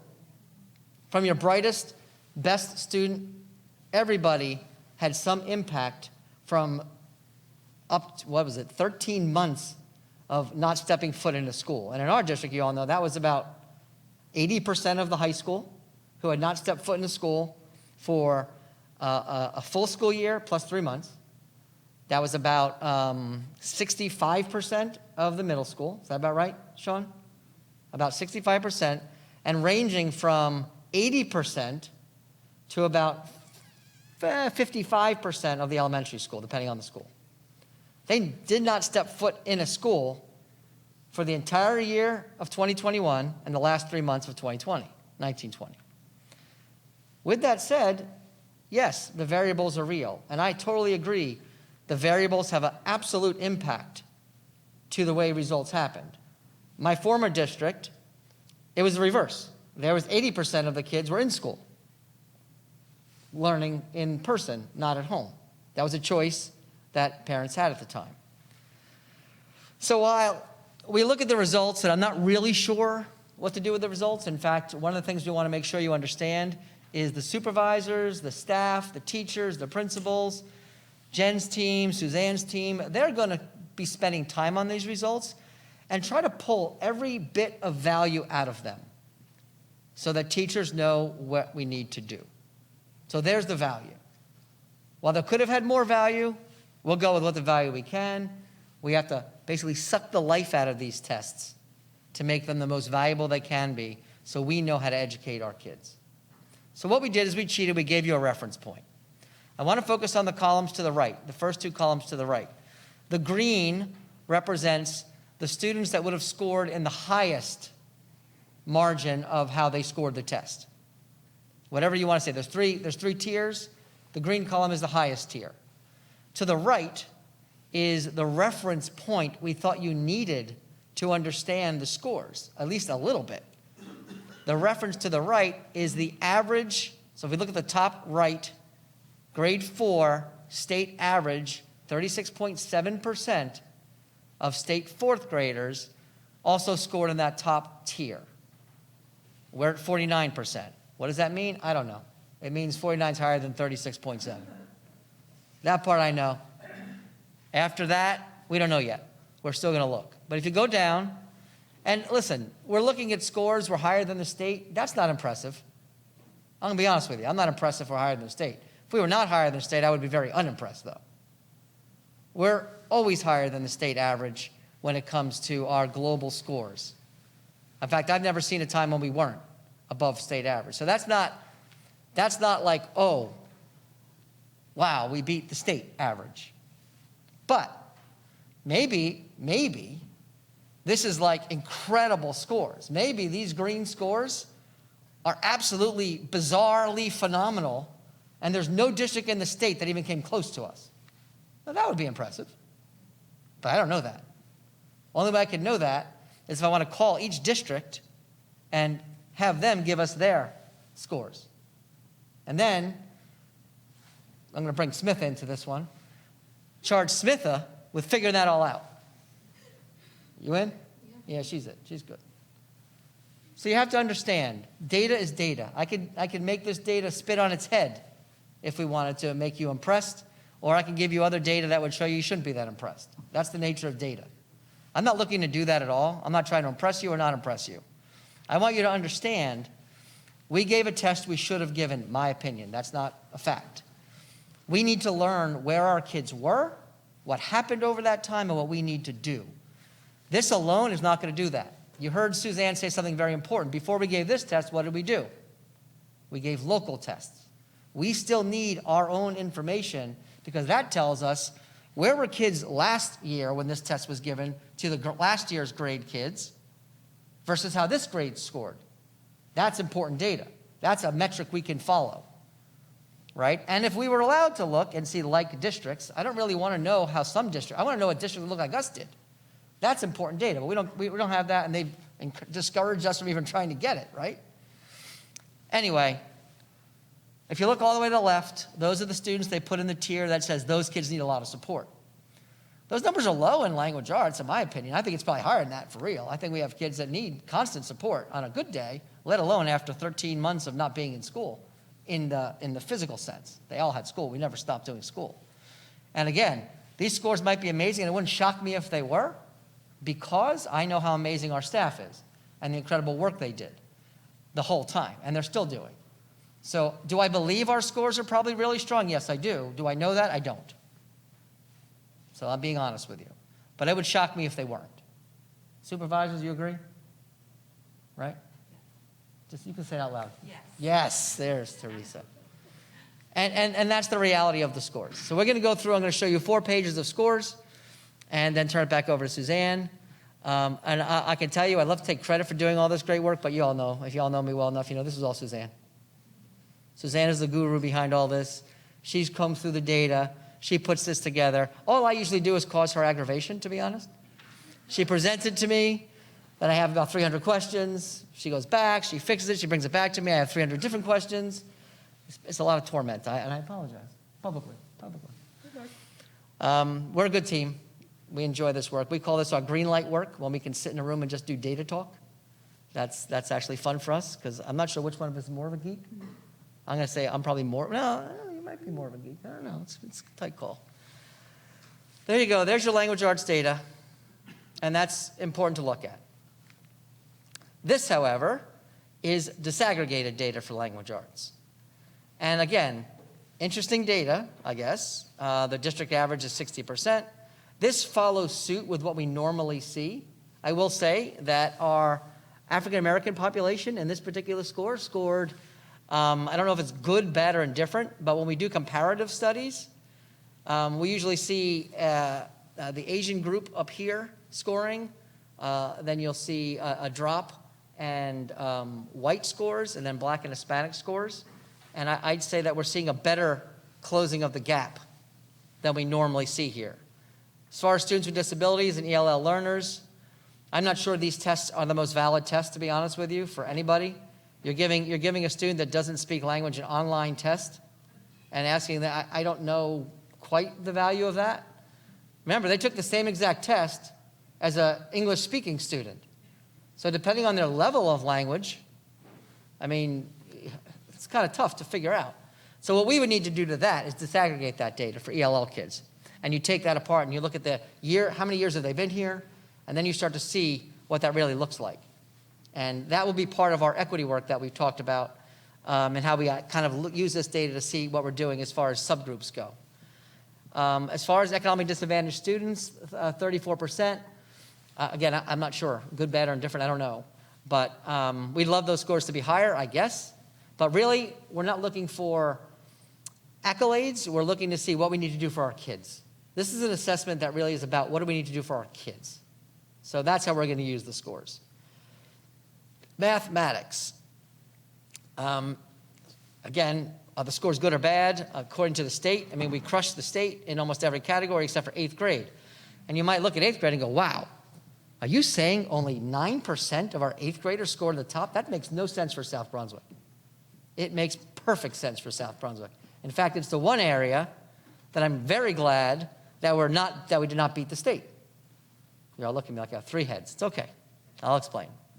What happens in 8th grade, as you heard Suzanne talk about, is those kids splinter. If you've had a chance between any point up until 8th grade to be what's in our called an advanced math or an accelerated math, you're not in that 8th grade class. So what you're talking about are students that have already taken algebra or are in algebra or are in geometry or in algebra 2. A small number of kids do that in 8th grade. But that 8th grade you've already siphoned off so many students. What that really shows me is that we have so many students who do so well in math, far more than the state average does. That's why the number is lower than the state. So I don't see this as a negative. It's just the number. Do I want to see higher numbers? I guess. Back to what I said before, I'm going to be very repetitive. We want to use this data to best instruct kids, not accolades. And this is another scale. I can't say I look at this data and go, yay. I'll be honest with you. This is for mathematics, broken up by subgroup. And here you can see the subgroups in the far right column, which is the highest of the 3 tiers. The numbers are low. Those numbers are really low for all the subgroups. Every subgroup, they're low. One subgroup specifically is significantly higher than the other subgroups in mathematics. So what's going on there, right? We have to dig into that, right? What's going on there? And see what's happening and what do our kids need. Your students with disabilities, your ELL learners, again, I would have to think this is the wrong test to give those two populations of students. They're just not the right test. But it's still data that you can still use and make some determinations, and hopefully we'll make decisions that help these kids get through this. This is not a one-year fix, people. We are not fixing what happened and still what's happening now. This is not a normal year. I hope we get to a point where we can really dig into the fixing. I hope education as a field moves away from the conversations we have about logistics and moves to what it needs to be, which is about learning. We've so far gone away from that as a field. I can speak for New Jersey. As the state of New Jersey, you have to dig to find a conversation about that outside of a school supervisor conversation with their teachers. That's still happening, thank goodness. But man, we spend a lot of time at the state level on minutia and things that have nothing to do with the betterment of education. That needs to change. From the top all the way down, the federal government, state government, all the way down, refocus what education needs to be for these kids. Otherwise, we can just keep giving these tests, and that's fine, we should, but only to learn what we need to do for each individual kid. This does not tell us the whole story. And that's my story. I now turn it back to Ms. Suzanne.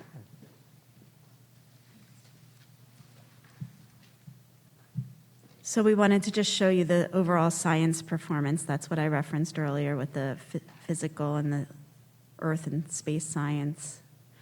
And that's how our students did in the same scoring. We just didn't compare this one to the state for you all. So you might be wondering, you heard Scott talk a little bit about what groups of individuals within our system are working behind the scenes and what are we doing with the information that we do have. So I'm going to move to some of the intervention things that we have in place as we set forth on this particular school year. So I think what's important to start with is additional staffing. We've increased our staffing through the ESSER grants. It has been very beneficial to us.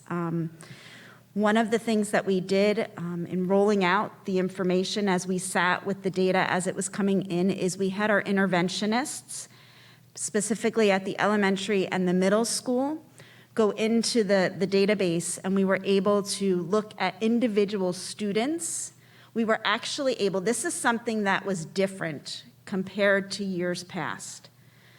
We were able to go into the database, and we were actually able to open a student's test and look at the question the student was asked, look at how the student answered the question, and whether or not they answered it accurately. And we were able to see where mistakes might have happened. Was it something with the main idea that the child missed? Was it something with supporting evidence, finding something in that passage? And so what we did with the interventionists, who are that first line of support for students who are struggling, these are typically those students that you saw in that red, right? The ones that need strong support. You're able to go down to that individual child now and really pick apart where their strengths are and where they might need some targeted intervention to help support. And so that was one of the things that's unique about this assessment and some of the work that the interventionists have the ability to do. It is new for them, and we are working slowly towards that.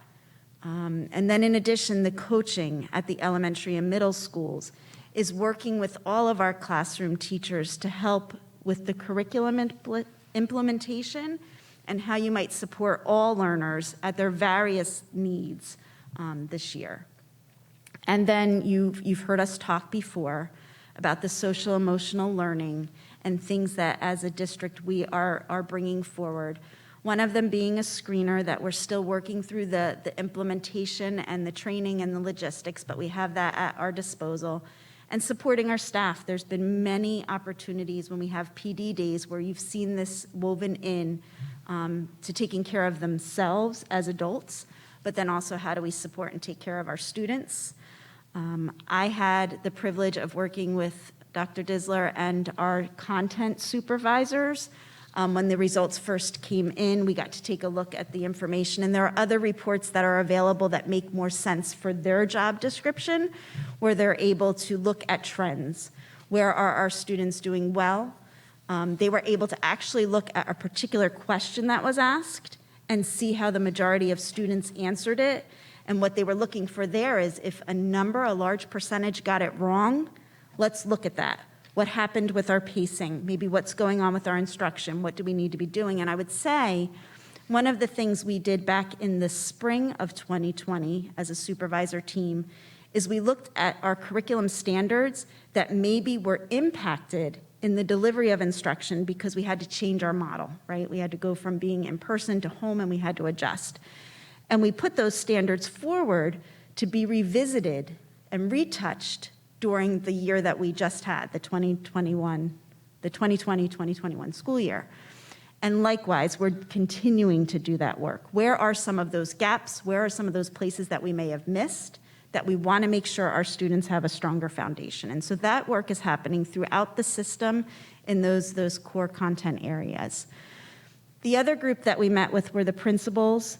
Now, you know that in the scope of the start of this year, your principals are doing many, many things, but we did make them aware of those results, and they are curious about how their particular school did, and it's using to drive some of the conversations they have. And then the teachers, we've protected the teachers from the results right now. And what I want to say about that is we chose not to add something else to the plate of teachers right now, to put them into this system, to train them on this, and we decided to use our interventionists and our supervisors as that first line. So any teacher that wants to dig deeper on a specific student and overlay a local assessment with the results that you've seen here, we're able to do that and help them, but it was not the time to invest in training them how to go into PAN and look up results and what to do with that information. They're really in a day-to-day with our curriculum and our program and the other pieces that we need. So we have our supervisors and our interventionists really doing that work to support the teachers. And then the last thing you see here are these 3 other bullets there. Summer planning.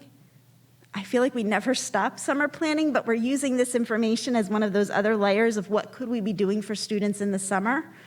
And should we be providing any beyond the day tutoring opportunities for students that maybe need more than what they're getting during the school day, and what does that look like? And programs and supplies that we can add to the arsenal for our interventionists specifically to help target instruction for students. And I want to remind everybody, this next slide is familiar to you. You've seen it when we talk about our Safe Return Plan and the ESSER grant. This is the continuity of services. And there's some similarities to what I just discussed, but I think what I wanted to highlight here is that prior to pandemic, at each middle school, they had 2 intervention teachers. Crossroads North had an ELA and a math for all 3 grades, and South had the same. Through the grant, we were able to increase that there now are a duo for each grade level, bringing it from 2 to 6 in each of those buildings. And there's some great work happening with that. And at the elementary, we have this intervention team that has expanded. There's a district team, and there's district interventionists beyond what's in the school level interventionists. The high school really chose to use their funds summer that just happened, and they're planning already for summer of 22. And this is for mostly credit recovery, giving children that opportunity to earn course credits for classes where they may not have been successful, to keep them on track towards that graduation. And then you see up here the other pieces of social emotional and what we're doing for teachers, parent academy that was offered. So there are things that are happening that through our experience and learning with the pandemic that we've put into place, and it really is the hope that some of these things will continue beyond or transform some of our programs. So you want to know what's next. Scott alluded to this. You saw the numbers up there. There's much more that needs to happen with that. You really need to pick that apart. And so we will be doing a subgroup analysis of the results with the content supervisors. We'll be looking at our local assessments and putting the value in those and using that to inform our daily instruction. It really is a match of both. You need that standard, but you also need your local. And then what we're doing for the summer, we'll continue to plan and really dig into who the individuals are and what we need to be doing programmatically and for those particular students as we move forward. So that concludes tonight's presentation. Mr. Feder, thank you. Ms. Luckborn, thank you.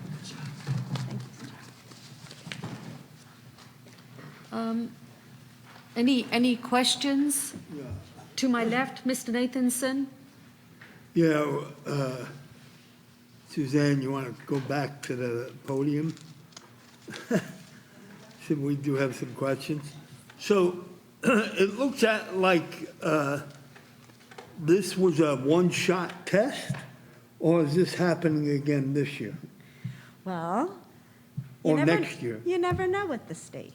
So have they said yet? They have not said. So what I will tell you is that prior to this year, a year ago, it was optional for New Jersey districts to participate, and we chose not to. Right. Then it was the response to the pandemic because they canceled the spring NJSLA. What we know to be true right now is that we will continue with spring NJSLA. You also heard Scott mention the new graduation assessment, which is coming into place for our juniors. So we tested in the fall. We have our juniors testing in March, and we're going to return to our traditional NJSLA this spring. We're already planning for that. What's unclear, and we've not seen any communication, is whether this will come back again. And I'm just cautious because I've told all of the schools and the test coordinators, like, could be here to stay, but I don't know that yet. Okay, thank you. It's a great question, It's Barry. I'm not surprised, you know. Yeah. I'd like to say one and done, but I don't want to go on record with that. It's just, you know, again, they throw something out there that they have no clue what data it's going to provide for each district, how it's not even attached to anything, you know, so it's not like it is attached to grants or money for kids or some kind of additional support or anything. It doesn't make any sense. And you know So that we're required to report for CUSAC, right? For our Right. quality assurance continuum that we are required to report on. And what they did tell us is that these results would not be part of our performance report card that they publish. So if there's no rhyme or reason for us, you know, Mike Mitchell works for New Brunswick School District. New Brunswick School District, you could forget about it. There's nothing meaningful there. And right now you're pulling out meaningful stuff. So it so doesn't make any sense. It's unreal. And the interesting thing is that if you go to any New Jersey School Boards Association meetings or anything, they haven't spoken about this. They're almost like hiding from it, you know. So it just, there's no rhyme or reason. It doesn't even make sense. Barry, the value of it comes in what you heard Suzanne talking about at the end of how, and you kind of alluded to it, right, is the pulling out of what's value for each individual child. Yeah. The timing of it, of course, it's no great way to give a test in the middle of this, you know, pandemic. It's going to take the districts. I think the approach that Suzanne and Jen's teams are going is you can't lay this on the teachers at this moment to start digging into this data. When, how, So it's unfortunately going to take a little bit more time. And hopefully we'll find the ability, when you overlay the local results, to learn where we need to go as a district, as well as where a teacher needs to go for students. It's part of a process. I don't want to say there's zero value in this. There just could be more value in it if we were able to really look at the results in some form of comparative manner. But we'll, like I said, and Suzanne said, we'll pull everything we can out of it to make the most use of it so that our kids get everything they can possibly get. And we have to approach this as every kid had loss. Every kid faced some level of more need than they would have. And how do we do that? And if we can use any part of this assessment to gain knowledge to that, that's where the value would be. But it's a lot of work to do it this way. Fortunately, we have good people that will do it. But for the most part, when you write a letter to the schools and say, do not compare this data to anything, that really is an interesting approach to the test itself. Thank you, Mr. Feder. Any more questions? Dr. Raj? Thank you for the presentation, Ms. Lakban. So this test can be used as a baseline to figure out where the district is, where the students are, so that the teachers can plan ahead. As you went through the presentation, that was my takeaway. So just having this test will not make any sense without an endpoint, where we reach, we know where we are. Now the next step would be to figure out where we want to reach or how much distance we have covered. So will the NJSLA be scheduled for this spring? Will it help sort of figure out where we are? So that's really interesting. Yes, the NJSLA is going to give us information, but remember that information is going to measure the standards of the school year, the grade level they're presently in, where the Start Strong was the prior. Yeah. And so they've also reminded us that the Start Strong is not a predictor or to be used as a predictor of how children might do on the NJSLA. And so when you talk about an endpoint, I think it's realistic to say, let's use the Start Strong, what we know. Let's overlay all of the local assessments and the work samples that we have on our students. And then let's come up with the plan of where we know they need to go at the end of the grade level. Like, what do we hope they accomplish in terms of those current year standards? And then, sure, when we get the NJSLA, we'll be able to look and see how they did on that grade level. But it's really, you're comparing two very different skill sets. Right, so NJSLA can be a part of the answer we are looking for, but not really the whole answer. And it is another data set. And like Scott said, it's another standardized metric that allows us to have a look from beyond what we already know we do. Thank you so much. Yeah. Thank you. To my right, Mrs. Rogers. Thanks, Suzanne, for the information.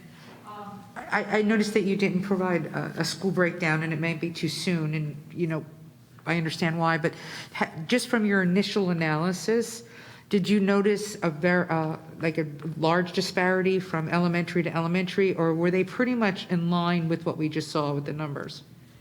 They're pretty much aligned, but what I'm curious and have not yet done is look to see if there's anything that tells us based on, if we took school X had 70% learning at home versus school, B, who had 55 to 60% in person, were there any differences in those scores? That's something that I would like to personally dig and see if that tells us anything. That's one of those considerations, but we haven't actually gone into the specific schools. When I met with the principals, we showed them what they had available to them.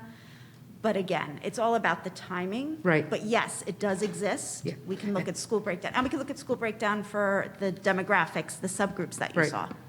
You just raised a really valid point, and I was going to ask you the question. So, and this is a lot of detail. I get that. I understand that. But are we going to be able to see if there was learning loss for those that were truly virtual versus, the ones that were maybe hybrid? It's a huge amount of data to go through and categorize. But just to get a better understanding, how did a hybrid and or a remote learning affect? I don't know if you could do that. So You could sort the data by where they were last year. Right. So we talked about that actually the other day. The issue is that one assessment going to give us information as to that, right? And so you still need multiple measures to be able to make a statement. Yeah. The other thing, and I mentioned this the other day, doesn't matter at this point because we ain't doing that again. Right, actually, that's a So, valid point, yeah, we're not going to be going there. It's a question, right, of the value of the work. So to get to that work could be excessive amount of time. Well, and then, again, not to argue the point, it's just to get to that is excessive amount of work. If we learn from it, what you can learn from that is that the issue was where you were seated. That's a big difference than the issue is I don't know how to learn. So you're talking about being able to make some possible decisions as to why a child is where they are. Yeah. That will have some value, but like anything with data, you can spend all of our time on it. Yeah. At some point, you have to get to the how do we support kids? Right. So it's a balance, and that question is a good one in the sense of we can do that. But to really see how it works, you need more than just that. But you can't, our data can do that, but it's not easy to just extract. Okay. And then I have just two other questions. I probably know the answer to this one, but I'm going to ask it anyway. You mentioned the ESSA grant. So from a financial perspective, the money that we received for pandemic, for equipment, PPE, any of that, can that be utilized to support personnel? It can be. That's Great. where we're doing that. Yeah. Good, glad to hear that. Yeah, Lisa, we have at least 8 staff members that are dedicated and paid out of the grant for this current year, and the plan is for next year, and we're revisiting, like, what else do we do? Okay. I do want to remind exactly how this money worked, however. We're about 7 million? Is that about right? That was the last We number. got about 7 million?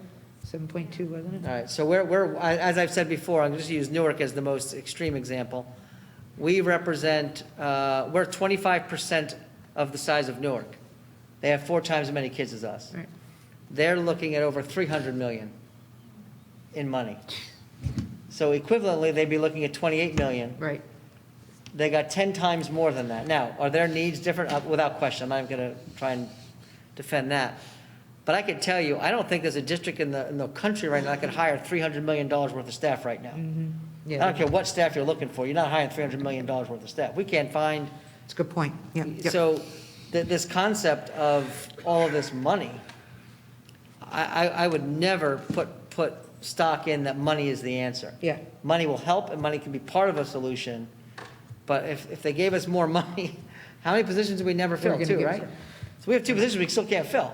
Because we're not looking to fill them with someone with a degree, we're looking for expertise. Yeah. And for the kind of people that exist in our field with that level of expertise, there's not a zillion of them around. But they are making the I don't know if it's passed already, but the law is to bring back retired teachers. So if that does happen, we could potentially bring in additional staff. It's something. Right? Okay. And then I have one more little question. We looked at 4th graders and up. My concern personally is the K through 3. Obviously, they were not part of this. And the fact that a 3rd grader hasn't really been in a normal setting since kindergarten, basically. Is the district looking at doing something in terms of a testing to see where your K through 3, well, not K, but 1 through 3rd graders are? Are we looking at doing something outside of this particular NJSLA? Yes, the answer is yes. We are still using our local measures with our K through 3 population. It is the math benchmarks, the beginning of the year and math benchmarks at the unit assessments. I see that Jess is still sitting back here. She's been working on creating and assessing and adjusting.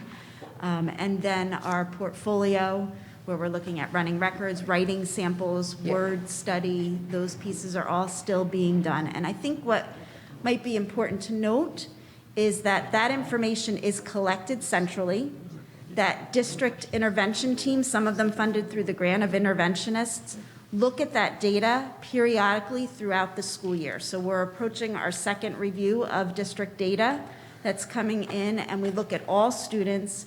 We look at their profile of that particular learner. We have our internal benchmarks of what we would hope to see a student at this point in the year, where we would like to see them with their skills.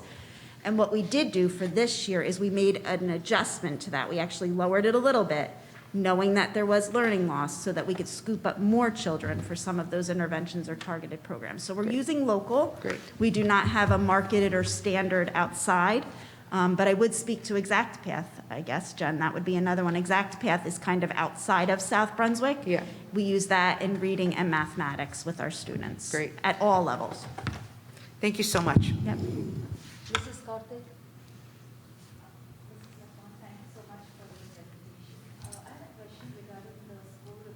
Deepa, hold on. Can we get the mic over there? Try again, Deepa. There we go.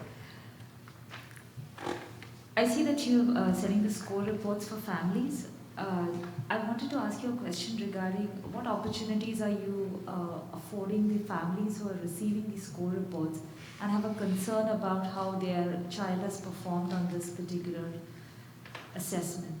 So when the reports were provided to parents in December, they were posted to the Genesis parent portal, and a school messenger went out that made them aware of the results being there and kind of gave some of those explanations of what you might do with those reports as a parent. That has, again, been the basis or the basic, what we chose to do with those reports this year. All right, just to follow up to that, thank you for your response. So if there's a family, and I'm using a hypothetical situation, if there's a family that wants to sort of uncover which are the gaps in learning for their child, is there a place that they can go to? Can they approach the teacher or the principal and ask, how can we help our child? Is that something that we're looking to help the families with? Absolutely. We have actually had some parents, after looking at that report, some directly emailed me because the school messenger came from me, but some also reached out to their school level assistant principal, or teacher and said, help me understand this, what could I be doing? So the avenues of communication are definitely open, and I would just say to any parents that are sitting with the report that did need assistance with it, absolutely, you start at your school level with some of those questions. And the report does show you indicators in terms of where the value, the number of points that were earned in each of those areas, and you can kind of gauge where the weakness was, and there's a nice descriptor on that. Thank you very much. Yeah. To my right or left? Okay, I just had a very, very quick question for you. We saw the data for the seniors in respect of the math and the science scores. We didn't see it for ELA. Can I just assume that they weren't offered ELA? Okay. Correct. Grade 11 and grade 12 did not take an ELA component of this. Thank you. Thank you, Ms. Yep. Lockbourne. Absolutely. Thank you. Thank you for your time. We really appreciate this. Thank you. So moving on the agenda, we now come to our first opportunity for public comments. That's going to be on agenda items only. The Board of Education recognizes the value of public comment on educational issues and the importance of allowing members of the public to express themselves on school matters of community interest. Complete copies of the rules that govern this portion of the meeting are available to the public at the back of the room, or you can obtain an advance copy by contacting the board office during regular business hours. We reserve the right to limit each speaker to no more than 3 minutes. It is our plan to listen to each member of the public. We will note all questions and comments made. Once all questions and comments from all members of the public are made, the Board of Education will respond, if necessary, to questions or comments in the most timely and efficient manner available. Please consider not repeating comments and questions made by other members of the public. So, Mr. Pawlowski, do we have any registered members? No registrations as of today. Thank you. Is there anybody in the audience who would like to make any public comments? No? Okay. Moving on then. Moving on, we're now at the agenda review portion, and Mr. Pawlowski, would you please take us through the walkthrough? Absolutely. So our agenda, consent agenda tonight is very, very short.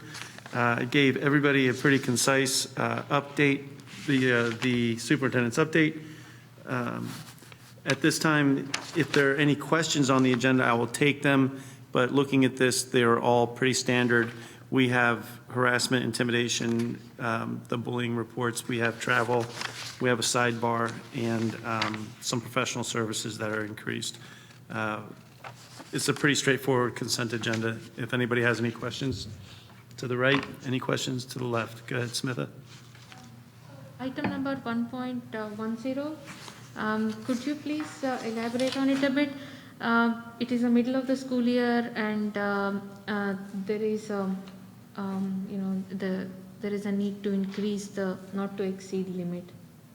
Correct. So vendor services for Bigger Picture Learning Group would be for behavioral services, and those services are provided to students with special needs. There's no way to really gauge the amount of those particular services that we're going to need throughout the entire school year.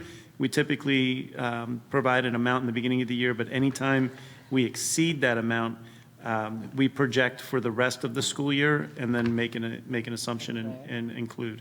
I just also want to add, what we've had to do due to staffing shortages are farm out some business.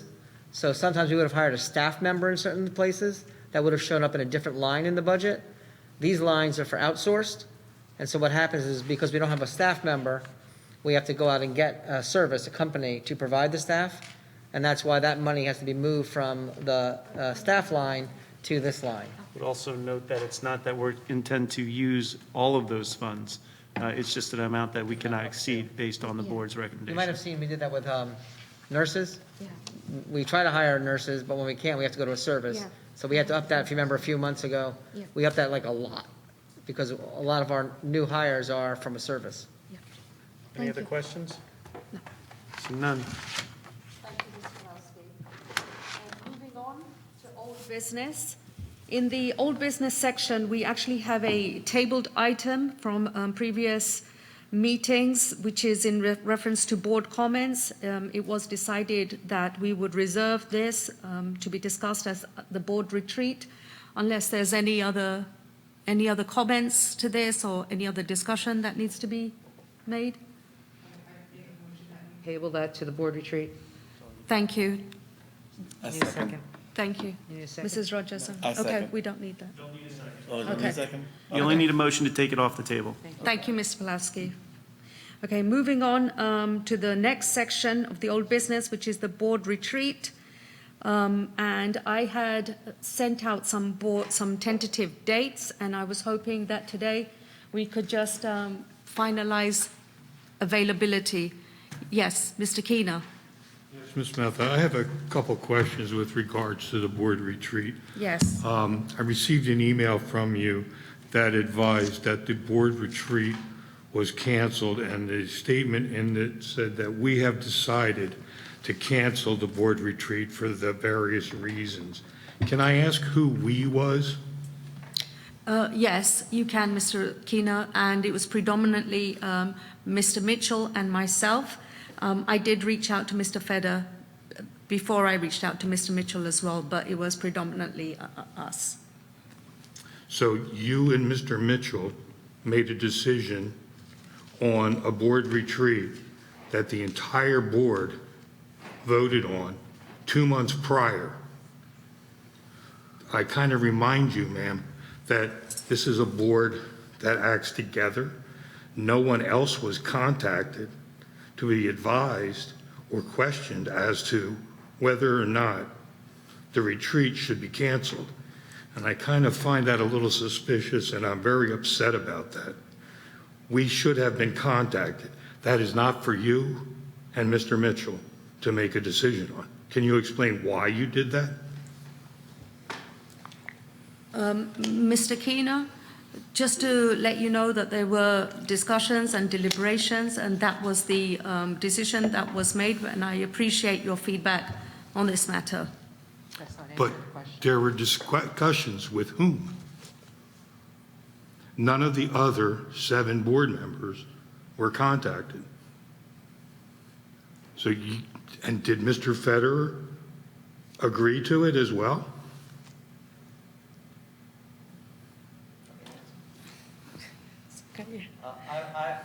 I was asked, I stayed neutral. So again, I have to ask the question, how did you and Mr. Mitchell, and why did you make a decision without consulting the rest of your fellow board members?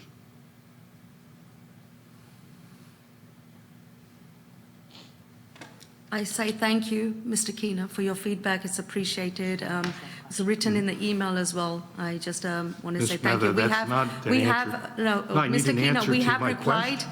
We have given you our reasons in the email. No, you didn't and- give me a reason. Yes, we did. You didn't consult with anyone. No, we gave This you is a the board of reasons. the whole, Ms. Mehta. It is not your board. It is not yours and Mr. Mitchell's board. It is a board of the whole. When we elected that date, it went after 2 months of going back and forth, and it was elected and it was agreed to by all 9 members on the board, and all 9 members adjusted their livelihoods to that date. And for you and Mr. Mitchell to take it upon yourself is not ethical in any way, shape, or form. So again, I ask you, why did you do that? I have provided you with the answer, Mr. Keener. So your answer was that you and Mr. Mitchell felt that because of the CDC guidelines, we should not have a public meeting with the 9 members of the board. But yet it was okay for the 9 members of the board to be in public meeting the week prior. So what changed over that week? And again, I ask, why wasn't the rest of the board contacted? Thank you, Mr. Keener, for your feedback. Well, I'm glad you're thanking me, but I need an answer. I provided the answer. Ms. Metha, Yes, you Mr. didn't. Keener. You're saying Yes, it was I did. unsafe. Members of your family were here the week before. There were other people. There are more people in this auditorium than were going to be at the board retreat, which had been scheduled for 2 months. And I remind you, it was scheduled and we went over a variety of dates so we could come up with that.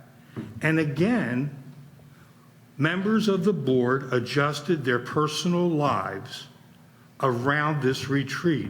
And we did a very big disservice to the new members on this board that could have benefited greatly from the information that goes on at that retreat.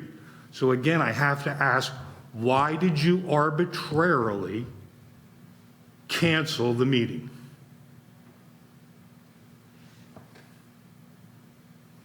I've answered you, Mr. Keener. You've answered me. Yes. I'm sorry. Can I have that answer again? I'm seeming to miss it. No, you can't. I've I said it 2 or can't. 3 times, Mr. Keener. I've told you 2 or 3 times the answer. And we explained it, and I put it in the email. So then can And you that's tell my me why answer. you acted on behalf of the other 7 members of the board without consulting them?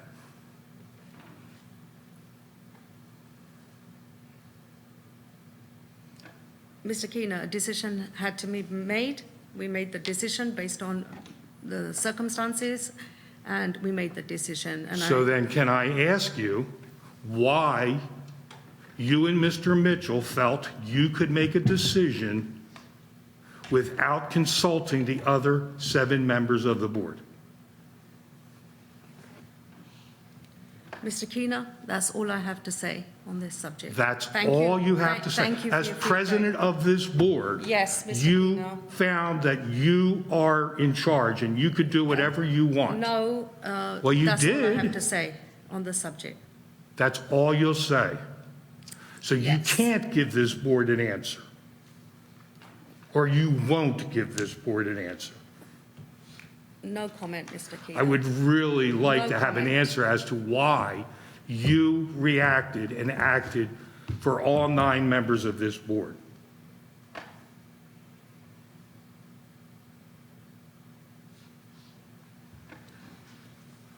I'll ask the other board members, does anyone else feel this, or am I alone? Mr. Keener? I'm asking my fellow board members. That's I will ask the other board members. And if anybody has any feedback, please do raise your hand. Anybody? To my right? I do. Mrs. Rogers. Yeah, I have to agree with Mr. Keener on this.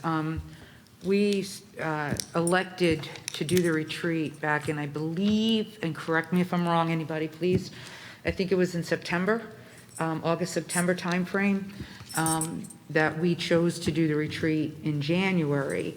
And the CDC guidelines were guidelines. And we met, as Mr. Keener said, the week before.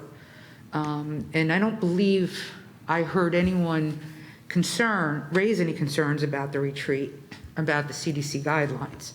So I think the question truly is why was it canceled? I mean, if you felt that it was needed to be canceled out of your judgment, then you need to acknowledge that it was based on your own judgment, because nobody was reached out to. And I think that that's the concern, is that if you want, I'll use your words, you want collaboration, you want mutual respect, but you're not collaborating. That's not a collaborative effort.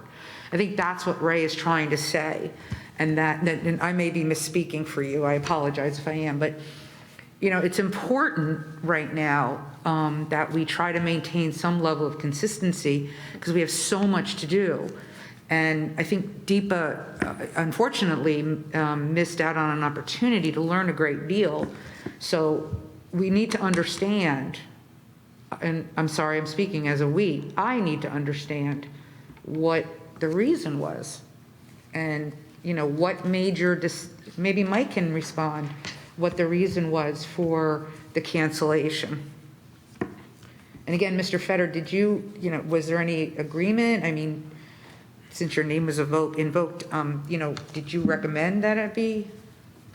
Thank you, Mrs. Rogers. Mr. Fetter has made his comment. If you'd like to add anything, that's up to him. I was neutral. Oh, okay.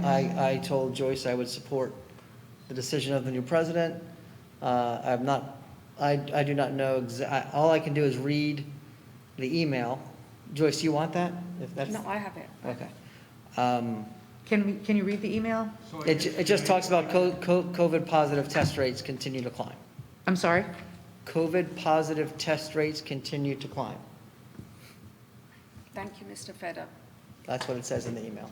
So based on COVID test, I don't know if is that New Jersey, is that the state, is that local, is that federal? But the bottom line is you need to have conversations with the board members to make a decision. It's not just one person or two people or three people making a decision. It is a majority of the majority board makes the decision.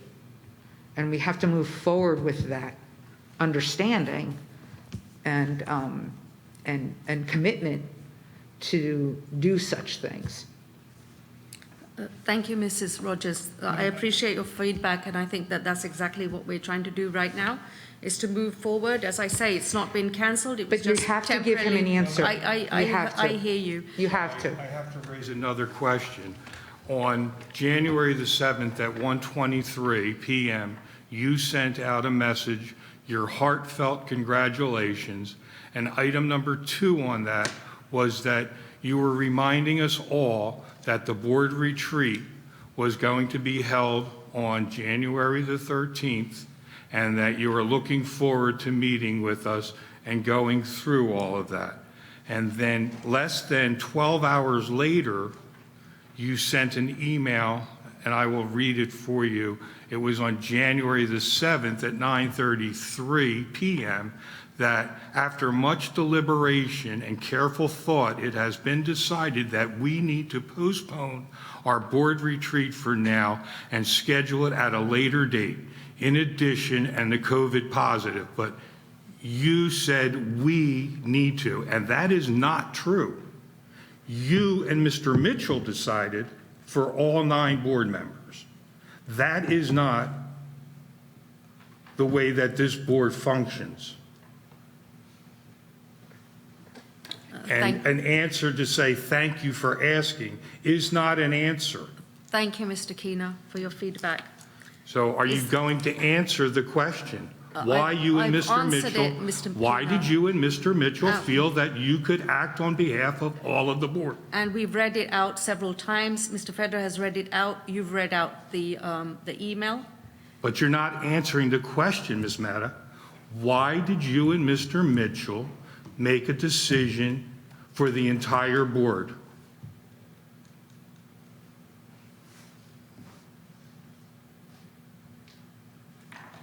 I've given you my response, Mr. Keener. You haven't given me an answer, Ms. Matta. Well, that answer may not satisfy you, but that is the answer. How do you expect us to follow in your leadership if you can't even give us an answer why you made a decision, you and Mr. Mitchell, that affected all of us?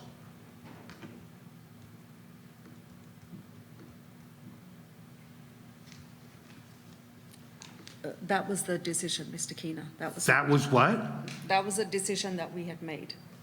And So- that was in the best interest. We felt that And that was in I'm the gonna- best interest I mean, of the board. I don't have to be to work for a while, so I'll stay here. Can you tell us why you decided, Mr. you Keener, and Mr. Mitchell decided it? You can stay here all night, okay? And you can answer this 500 times, as far as I'm concerned. So- we have to move on. We have to move on. And the You're way right, that we're we going have to move on. And I the way think we're the going to board move, needs to take a yes. quick So look now, at what leadership we have. If you're going to be making decisions for us without consulting any of us, I think there's some serious questions that Thank the you. board does have to ask. thank you, Mr. Keener, for your feedback. Did anybody else ask? Did anybody else ask you why you canceled it? I'm just curious. Did you receive any emails or calls or anything?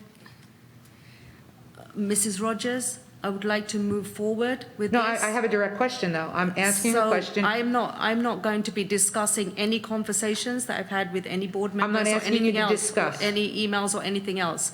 That remains between me and the board members. Well, it is public record. So it's not between you and the board member. I'm asking you a direct question. Did you receive any emails or phone calls from any board member other than Mr. Keener asking why? Or maybe the board members can tell us. Did anybody contact you, Joyce? Anybody? Wow, okay. Okay, so moving on now. Yes, Mr. Scaletti. I have a Yes. question for you. Yes. Is,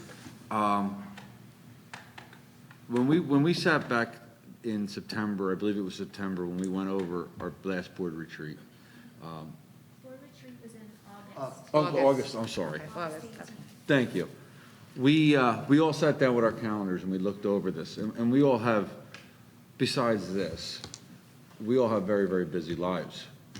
And it was the preparation as well to get together and have this board retreat after, last week is supposed to be. And, a lot of us, like my other colleagues have said, that a lot of us changed a lot of stuff around for this.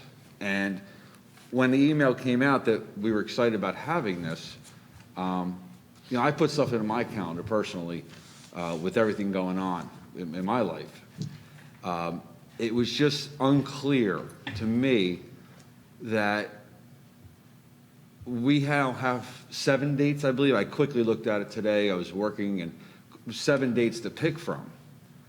And by those 7 dates, we're going to have to try to put this together again.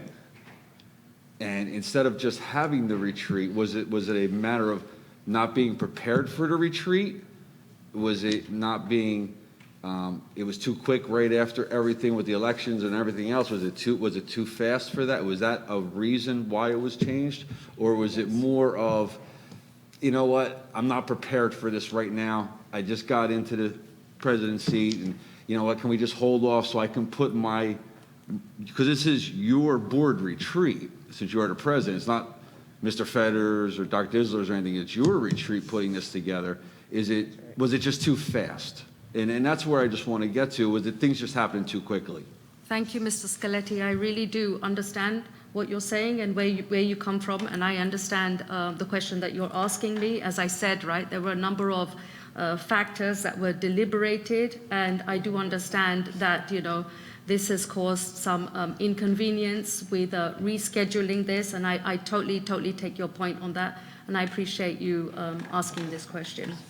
But what I'm saying, was it just not ready for it, or was it just like, you know what, this just came on way too quickly right now for me?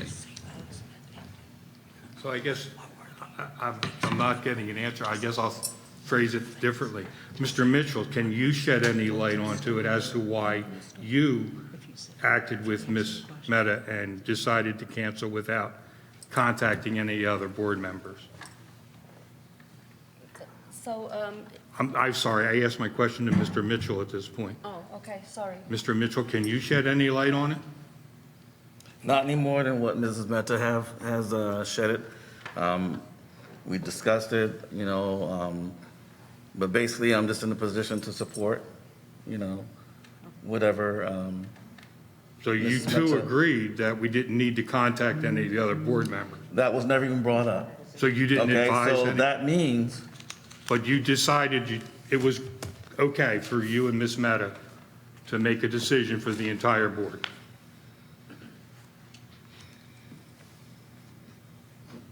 Mr. Keener, Yes?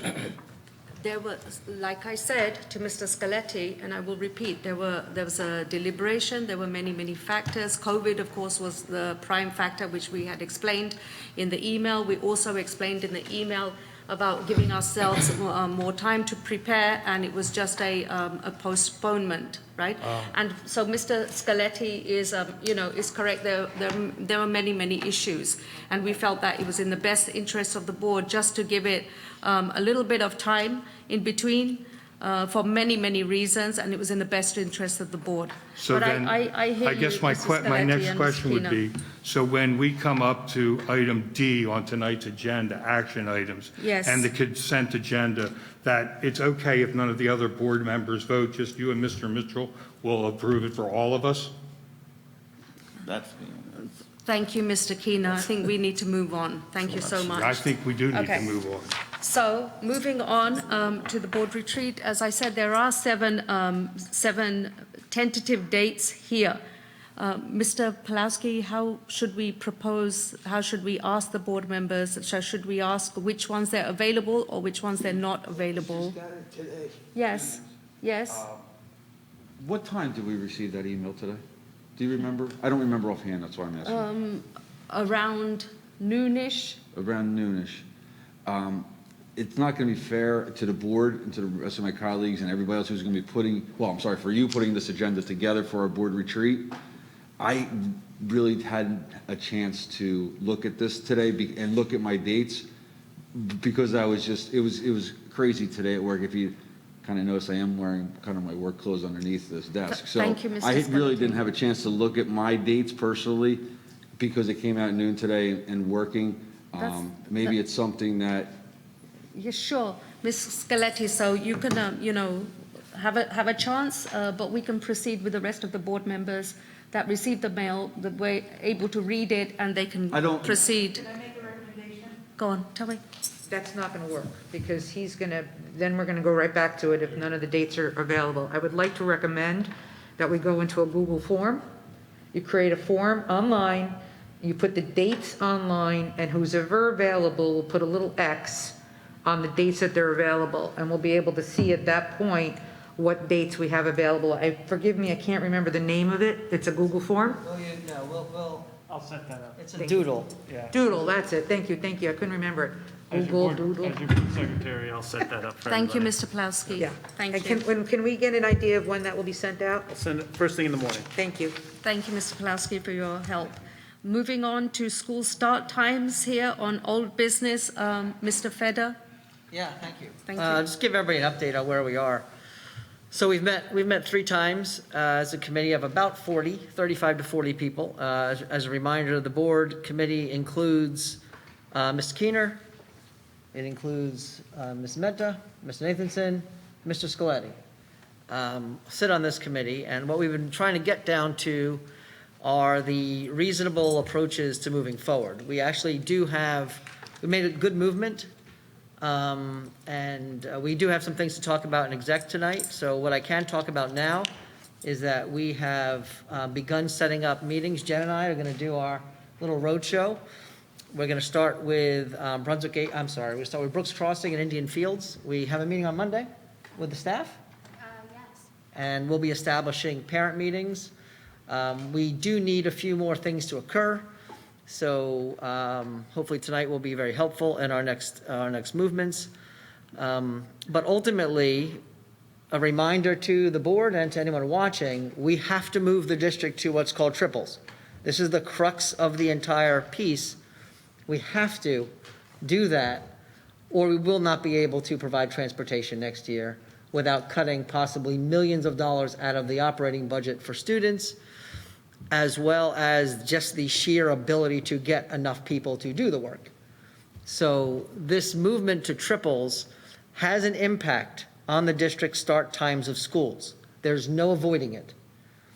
The question becomes of how much impact. There are versions that have a little bit of impact, and there are versions that have massive impact on the district. So we are playing with that. Jen and I actually started working on our survey, but we need some work in exec tonight to get to the next layer. But we did make good progress over 3 meetings. We have one more meeting. And then we are going to, at the next board meeting, we would expect to be able to present more of an open conversation about this with the board. Give the public an opportunity, both either at the board meeting as well as other separate times to talk, and really get under the skin of what needs to happen to move us forward, where we can primarily get our kids back and forth to school at an efficient rate, which means an affordable rate, as well as time associated with getting a child on the bus. You don't want those routes to be too long. All of those things are factored in. Fortunately, we have the guru, top 2 gurus in the county, Mr. Keener. See what I did there? I saved myself. I realized what I was saying, and I reversed that around. And Mr. Keener is also a director of transportation, so I can't say that ours is better than him. I would never say that, Ray. In public, anyway. What I talked to Ray about after the meeting is separate. But really, we are in very good shape. Having Ray on the committee as well as Jill is extremely important because at the end of the day, transportation drives the ship here. But we are assessing, if you remember, the other big issue is where should the high school go, and should it start later? And if it starts later, what is the impact of that start? And that's been a big piece of the committee is basically it's going to come down to there's competing wants. And that's the way the world works. It's the way all of our, we all function that way at home too. We have competing wants. If you want the nicer vacation, you have to do less of this. If you want the nicer car, you do less of this. If you want to go out to Ruth's Chris for dinner, maybe you have to go out for sandwiches for the next 2 or 3 nights after. Depending on anyone's financial situation, they have competing interests. We are in the same boat. We have competing interests. We have a desire to move some things around, and that has an impact. We have to move to triples. That has an impact. If nothing else happens, triples has an impact. So anyway, a lot of work. We have a lot more to do between now and the February 24th meeting, but I remain confident that our time frame is still going to work and that we'll be able to present to the board something to consider at the next board meeting with a chance to make an actual decision on the February 24th board meeting. So that's the framework of where we are. I don't know if any other members have anything else to share in that regard, but that's a quick overview. And again, like I said to the board, we have more to discuss this evening in exec. Thank you, Mr. Feder. Moving on now to new business, 2022-2023, the calendar discussion. I'm going to turn it over to Mr. Feder. All right. I provided for you 2 versions for now. We've done a kind of a mini meeting with the SBEA on this. The beauty of this particular school year is there isn't that much to consider. There just aren't that many choices the way the calendar works. I want to point out a few important concepts of the calendar. Number one is June 23rd. June 23rd is an important date. That is currently the last day of school. If you look on the calendar, you'll see that June 23rd is on what day of the week? It is a Friday, which means you do not want to do anything to the calendar that pushes that last day to the Monday or the Tuesday. You don't want to go into the next week. You've got to keep it in this week. To do that, there are certain levels of restrictions. One thing to keep in mind that we're waiting for is a bill that is currently in legislation. That bill is, we believe, has good legs. Feeling confident about this bill. Senator Gopal is the new person in charge of the Senate Education Committee. That's, we believe, is a very good thing. Not that there was a problem with Senator Ruiz, it's just Senator Gopal, who have a lot of access to Senator Gopal. He is an advocate in education, and I believe while he's not a co-sponsor of the bill, I believe and hope he's a supporter of the bill. I guess I hope. I don't know if I believe. I just hope. If the bill passes, we would be able to do virtual education on an inclement weather day. Now, that doesn't mean you still wouldn't have an inclement weather day, but it does mean you might be able to manage your days a little better than we currently can. With that said, the two calendars exist almost equally in the concept, but due to inclement weather days currently needing to be in the calendar, if you look at Draft 1A, the big difference is if you look at January 2nd, Draft 1A does not have a red box around January 2nd. Draft 1A includes two built-in snow days, April 10th and May 26th. The differences between the two calendars consist of how we get to those 2 days. The way you do that, if you look in calendar Draft 1, January 2nd is a day that would be closed.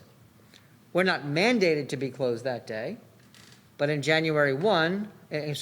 Draft 1, if we do not add any inclement weather days into the calendar, then we would be able to go with Draft 1, which is a nicer calendar. The spring break is nicer. If you look, the other big difference is spring break. In Draft 1, spring break follows, you have Passover beginning, I believe, on the 5th or 6th of April, and in Draft 1, that gives the whole next week aligned with Passover, and gives you built-in Easter Monday, which is always a popular day for spring break. With that, however, you're losing a day. To get that day back, you have to make spring break the week of April 3rd, if you can see on Draft 1A.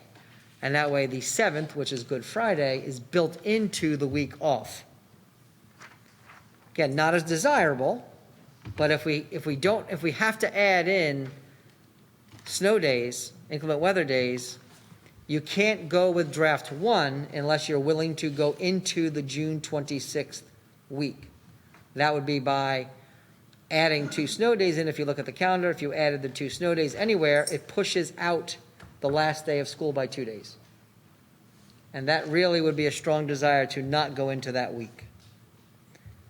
In which case we have to find those other days. We found them by January 2nd and the change of spring break. That's kind of where we are. And I'll open the floor and see where we can go with this. We're not making a decision tonight, just so you know. This is not on the agenda for approval. This is new business to be discussed tonight for open conversation, part of our new framework. So now would be a good time if anyone has any thoughts, questions, or anything. Lisa, then Barry? Yeah. So looking at Draft 1, would it be possible to add those snow days in, and I may be reading this wrong, so forgive me. Could we add snow days in on the 6th or the 20th of April? Yep. And May 26th? So, because April 6th would be prior Just to... keep in mind, just let me explain. Okay. When you add a snow day, yeah, that means a day has to be added to the total calendar. So we could add January 2nd? No, listen. No. See, that's if where you add April 6th, it's no longer a school day. Oh, I did need reverse. to add a school day. Right. The only place to add a school day in that case would be June 26th. Right. Or January 2nd, which is what calendar 1A does. Right. Are we sure that Passover is April 7th? Because could we add that day? And April 7th is Good Friday. Right?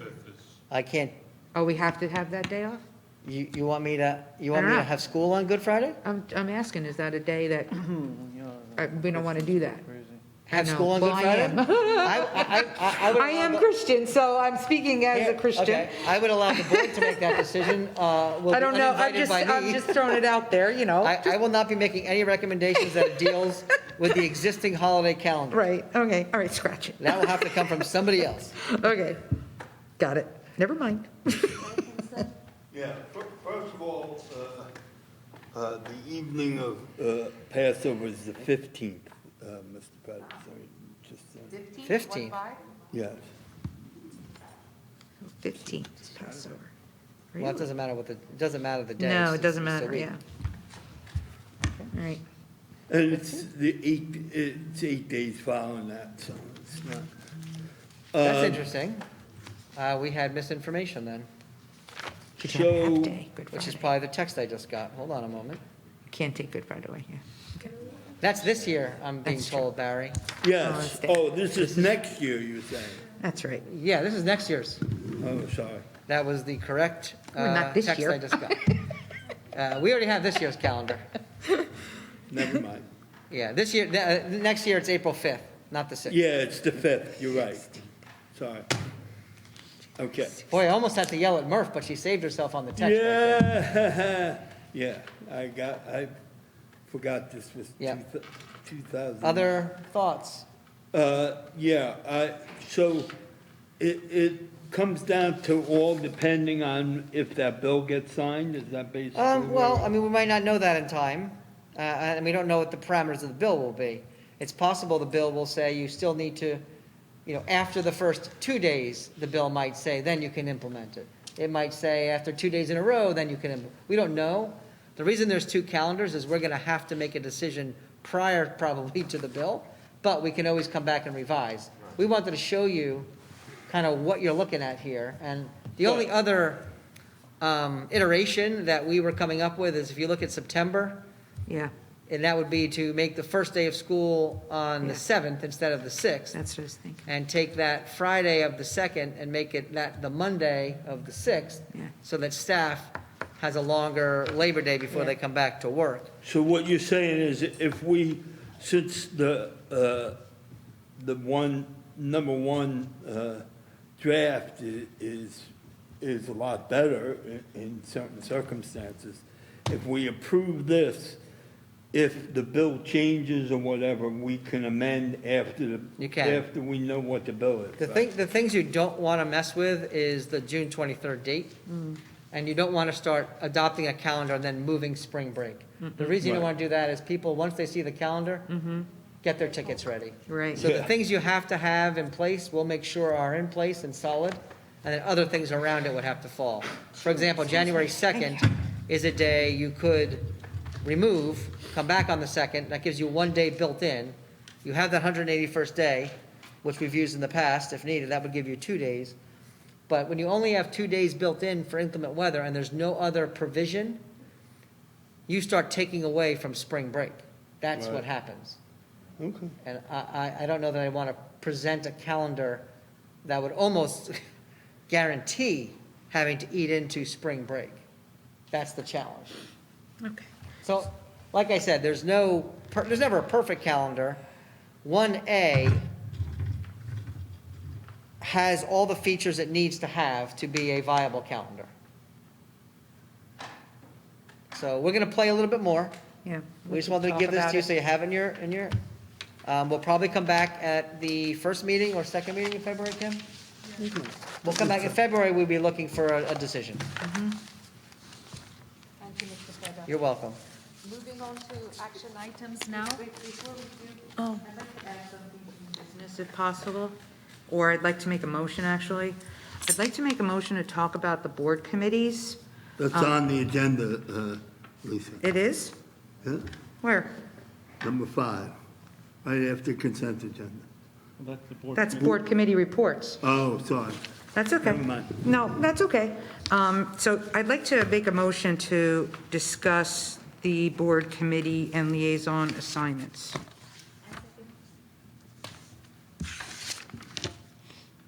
Discussion? We have a second. We got a second. I don't know if she has to say something? The President has to say? You made the motion, it was second. There's a motion and a second. Deepa Deepa. seconded. Deepa seconded, so now you would Yep, say no, discussion. I can ask the question? Okay, thank you. So I just want to understand, because I know that we have a gap in negotiations. So I just would like to understand the process that we went through to create the committees. Maybe that will help understand where we need to, where the board needs to adjust. So maybe you could just explain what process was done, Joyce, to Ms. Mehta, to go through the committees. Thank you, Mrs. Rogers, for raising this. And basically, the process really was logical deduction. And where we started with that is the committees that you were presently on, the requests that certain board members had made. That's where we started. And as I had written to you in the email, as you well know, with the negotiations, unfortunately, we're in a tight situation because, out of 9 board members, two cannot serve on negotiations, as you know. And this is negotiations year, and we have so many newer and new board members on here that have never served on the negotiations committee. So it was a process of real logical deduction. The people that were on it before, we felt that they were knowledgeable, they had the expertise, they knew what they were doing, they've done it before, they knew the questions to ask. And so it really was it wasn't a difficult decision that, the people that were on the negotiations be on there. And in the absence of anyone, strenuously telling us that they didn't want to be on any certain committees, that's how we began the process. Okay. So I'll speak for myself. Having been on the curriculum committee and chairs curriculum committee, there's normally 4 seats available for policy and curriculum in this case. And I had requested curriculum and facilities. And there are 4 seats that are available for each one because there are 3 members, and then you as a member ex officio are available to go to all of the committee meetings. So maybe you can help us understand why you placed yourself on both curriculum and on, I'm looking very quickly here, policy. No, excuse me. Was it policy? Yes, policy. When other individuals had asked to be placed on curriculum. Mrs. Rogers, I'm going to be very brief on this, and it's like 10:05. We still have to go into executive session, but the thing is that I'm just going to speak about your committees. What we actually noticed was that you were actually placed on 3 committees, and other people were only placed on 2 committees. So what we had done, made a decision in the fairness and equity of all board members that all board members sit on 2 committees only. But I had requested 2 committees. But I already explained to you about the negotiations, about the difficulty, and I followed that up with an email to also explain to you, where we were with negotiations. But I specifically stated to you, I was unable to be on negotiations committee this year due to my 97-year-old father living with us. Yes, and Mrs. And Rogers, you chose, excuse me, I'm speaking. And you chose to make me the chair of that committee without calling me. I'm highly offended from that. Excuse me, I'm not finished. Okay? You had not picked up the phone to call me, to ask me, or discuss with anyone on this board that we had a gap in negotiations. Now, as the president, if you have a gap in any committee, you are the one to take on that role. And you chose to take on curriculum when you are a member ex officio. So there are 3 sitting board members that could be part of that committee. And there were multiple individuals that I'm aware of, I believe, that requested to be on that committee. So you could have you took me off the committee as chair, which I have no problem with. And then you removed me from the actual committee, leaving a gap on that committee. So now we're missing a board member on curriculum. We're missing a board member on policy. But you chose not to discuss with this board the issue that we have with negotiations. So I would like to understand what you're going to do, because we need to get started as these negotiations with the 8 unions are coming up very, very quickly, and we need to schedule. So I would like to understand what this board, what the plan is to handle the negotiations committee, the curriculum committee, and the policy committee. I yield. Thank you, Mrs. Rogers. I just explained to you exactly what the process was, number one. Number two, it wasn't until after you had been placed on the negotiations committee that we actually received your email to say that you did not want to be on negotiations committee. Excuse me, no. Wait, let me finish, Mrs. Rogers, Go ahead. please. I could listened pull the to you, email I up. heard you. No problem, Yeah. I'll pull the email up. Right, and so, at that time, had I known some of this information, obviously, we would have been back at the table to discuss further. But we had already placed those board members on the negotiations committee. You sent me an email to say that you couldn't be on the negotiations committee for many, many reasons. And I did reply back to you to explain to you exactly why you were chosen to be on the committee. And as I say, and I will say this 100 times, you were actually placed on 3 committees last year. So one of those committees had to go, right? One of the committees I didn't had to ask for 3 committees this year. No, and I'm saying that in fairness to all the board members, every single board member will be placed on 2 committees, right? So that's where we're at, and you know exactly the situation that we're at with negotiations last year. We have 2 board members that couldn't be on there. We have other new board members that have never ever been on negotiations before. So I felt that it was very, very good to have somebody with knowledge and experience and have the know-how to know how that committee works, has been in that situation, and that's the decision that was made with all those factors factored in. The people that were on the negotiations committee before, obviously, that was the first choice. So if I may. No, can I just say something? Onto that to help Ms. Rogers? Sure. So a simple solution to it, Ms. Mehta, would be that as the president, you can still serve on the curriculum committee, in facto, and you could switch places with Ms. Rogers, and you could take the negotiations, and she could go back onto curriculum. And just remind you that as per the bylaws, a board member does have the right to reject being placed on a committee. Thank you. And I would like to add to this. The email I sent to you, I specifically stated to be on facilities and curriculum. 2 committees. Last year has nothing to do with this year. I was placed on 3 committees, and I was privileged to do that and honored to do that. And I had no problem moving to 2 committees. So last year was last year, it has nothing to do with this year. And I specifically said curriculum and facilities, and you chose to place me as the chair of negotiations. And I would like to know, other than your perspective of me having the ability, the experience, which I appreciate.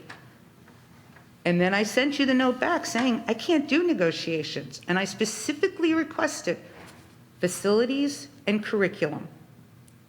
But you chose to place me without asking negotiations. And it goes back to collaboration, that there was no phone call made to discuss it. I yield. Mrs. Rogers, had I known... No, there's no had I known, Ms. Mrs. Mehta. Rogers, I am replying back to you. Please give Ms. me have the Mehta, I courtesy. specifically stated 2 Yes, committees. and you've also heard, right, my reasons and how difficult There's it no is for the reason. negotiations. And I had sent that in an email to you, and I had explained everything to Well- you, right? So there are decisions to be made. I mean, And once it can't again, be- you it chose can't to be- make the decision right? by It can't- yourself. Right. I've got 9 board members that want to be on different committees and have different That's your liaisons, job. right? So, right, it's not possible with the best intention of the world, right, to place everybody exactly where they want to be and in the positions and the chairships that they exactly Then want. you shouldn't have asked us where we Right? wanted to be. Right? Then why did you ask? The initial email, if this was a real issue, had I known and had you told me that you do not want to be on negotiations, the matter would have ended there. I did not know, and as I say, we were our hands were tied with this negotiations committee. Well, I think that right now it's on the table in public that Ms. Rogers cannot serve on the negotiations committee. So as president, you need to look at it a lot more carefully. You can serve on it. You can be on negotiations. And as you've pointed out, it's a critical year. So perhaps it would be wise for you to serve on negotiations and not have to be on the other committees. Thank you, Mr. Keenan. Can I ask a question if there's any other board members that, never mind. Yeah, at this point, you have a responsibility now to move us forward. And you need to figure out how you're going to do that. And if you want collaboration, I'll be more than willing to sit down and talk about it. I have no problem doing that with other board members present. But I take offense to the fact that you continually state that I was on 3 board committees, which I was, again, privileged to be, but that was last year. And I specifically requested 2 committees this year. I did not have to explain to you why I didn't want negotiations. You had asked specifically to all the board members what committees they wanted to be on. I specifically stated in my email, facilities and curriculum. I never once mentioned negotiations, but yet you took it upon yourself to make me the chair of negotiations without consulting. I yield and I am done. So you'll have to figure out what to do then. Moving on to action items. Yes. Are the committees 100% set? Did we send an email out that I missed by mistake that the committees are 100% set already? No, They're not out yet. the committees, I had sent it to everybody in the email. Okay. Based on everybody's requests, where they wanted to be, et cetera, et cetera. So that was the email that I had sent out, which you had replied back to. Right, and because I didn't get a response back from you and I yet, but you replied got back. my email. Yes. Okay. Okay, thank you, Mr. And Scalise. there's no problem with my email to you? Okay, No thank you. issues. Thank you, Mr. Scaletti. Placed on negotiations also? I'm sorry? Were you placed on negotiations also? Yes, I was. I was on negotiations last year.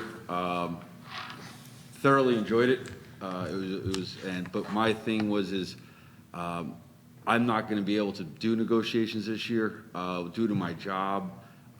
It wouldn't, as I stated to my email to Ms. Mehta, it wouldn't be right to the board, nor the committee, nor the South Brunswick residents. Watch this.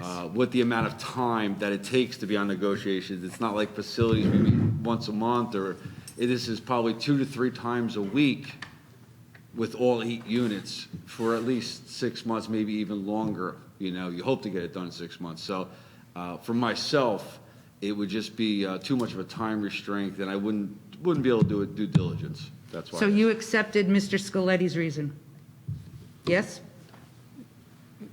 Mrs. Rogers? I'm asking you a question, Ms. Mrs. Mehta. Rogers? Did you accept? We really No, we need don't need to move on. I'll sit here till midnight. Sit here till midnight then. No, that's fine. I'm asking you a direct question. Did you accept Mr. Scaletti's reason and not mine? Mrs. Rogers, I'm going to just say this for the one last time, okay? I do not want to put any board members on any committees. That's not my question. Wait a minute, let me finish. That they don't want to serve on, period. That's it. That is my final answer. So I will not be serving on negotiations. I can't force you. I No, asked you- you. no, I'm I not asked that's you not my respectfully. question. I asked you respectfully. I explained to you the And reasons I'm asking why. you respectfully. That's fine. I'm So that's asking fine. you respectfully. Right, Did so- you did you accept Mr. Scoletti's reason?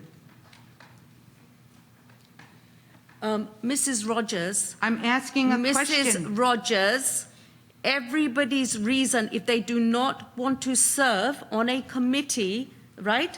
That is the final thing. If he physically cannot serve, you physically cannot serve on a committee, you've made that known to me, that's fine. I am not going to force members to serve on a committee that they do not want to serve on. That's it. Okay, Yeah, that's it. Moving on to action items, please. She's not going to. I answered her. She did. I answered her. The answer is that Mrs. Rogers' choice to not be on the committee is Mrs. Rogers' choice, and that's been accepted. Is that accurate? Yes. And Mr. Scoletti's decision has also been accepted? Yes. Okay. Okay. Moving on to the action items, the consent agenda of January 20th, 2022. Can I have a motion to adopt this consent agenda? So moved. Thank you, Mr. Mitchell. Can I have a second? Thank you, Mr. Krishna. Any discussion? Seeing none, Mr. Palausi, can I have a roll call vote, please? Yes, we have Mrs. Deepa Karthik? Yes. Mr. Raja Krishna? Yes. Mr. Ray Keener? Yes. Mrs. Joyce Mehta? Yes. Mr. Mike Mitchell? Yes. Dr. Smita Raj? Mrs. Lisa Rogers? Yes. Mr. Joseph Scoletti? Yes. Mr. Barry Nathanson? Yes. Motion carries. Thank you, Mr. Palausi. Moving on to board, committee, and liaison reports. Are there any board, committee, or liaison reports to my right? I have one. We were scheduled to have a committee, a curriculum committee, I believe this past Tuesday, but it was not followed through as the new committee was scheduled. So I have no report, and I hand that over to the new chair. Thank you, Mrs. Rogers. To my left, any board, committee, or liaison reports? No? Seeing none, we now move to the second opportunity for public comment, and this will be on any topic. The Board of Education. Oh, I don't need to read this again? Okay, Mr. Palausi, nothing. Okay, no. Right, so now we will move on forward to the adjournment. Be it resolved that the Board of Education of the Township of South Brunswick hereby moves to an executive session in accordance with Sunshine Law, Chapter 231 of the Public Laws of 1975 to discuss the following: student matters and negotiations. Be it further resolved that the discussion conducted in executive session can be disclosed to the public at such time as the matters have been resolved. Formal action may be taken at the meeting. Can I get a motion to move into executive session? Oh. So moved. Second. No. Okay. Who was my second? Mr. Scoletti. Any discussion? Seeing none. Good night, South Brunswick.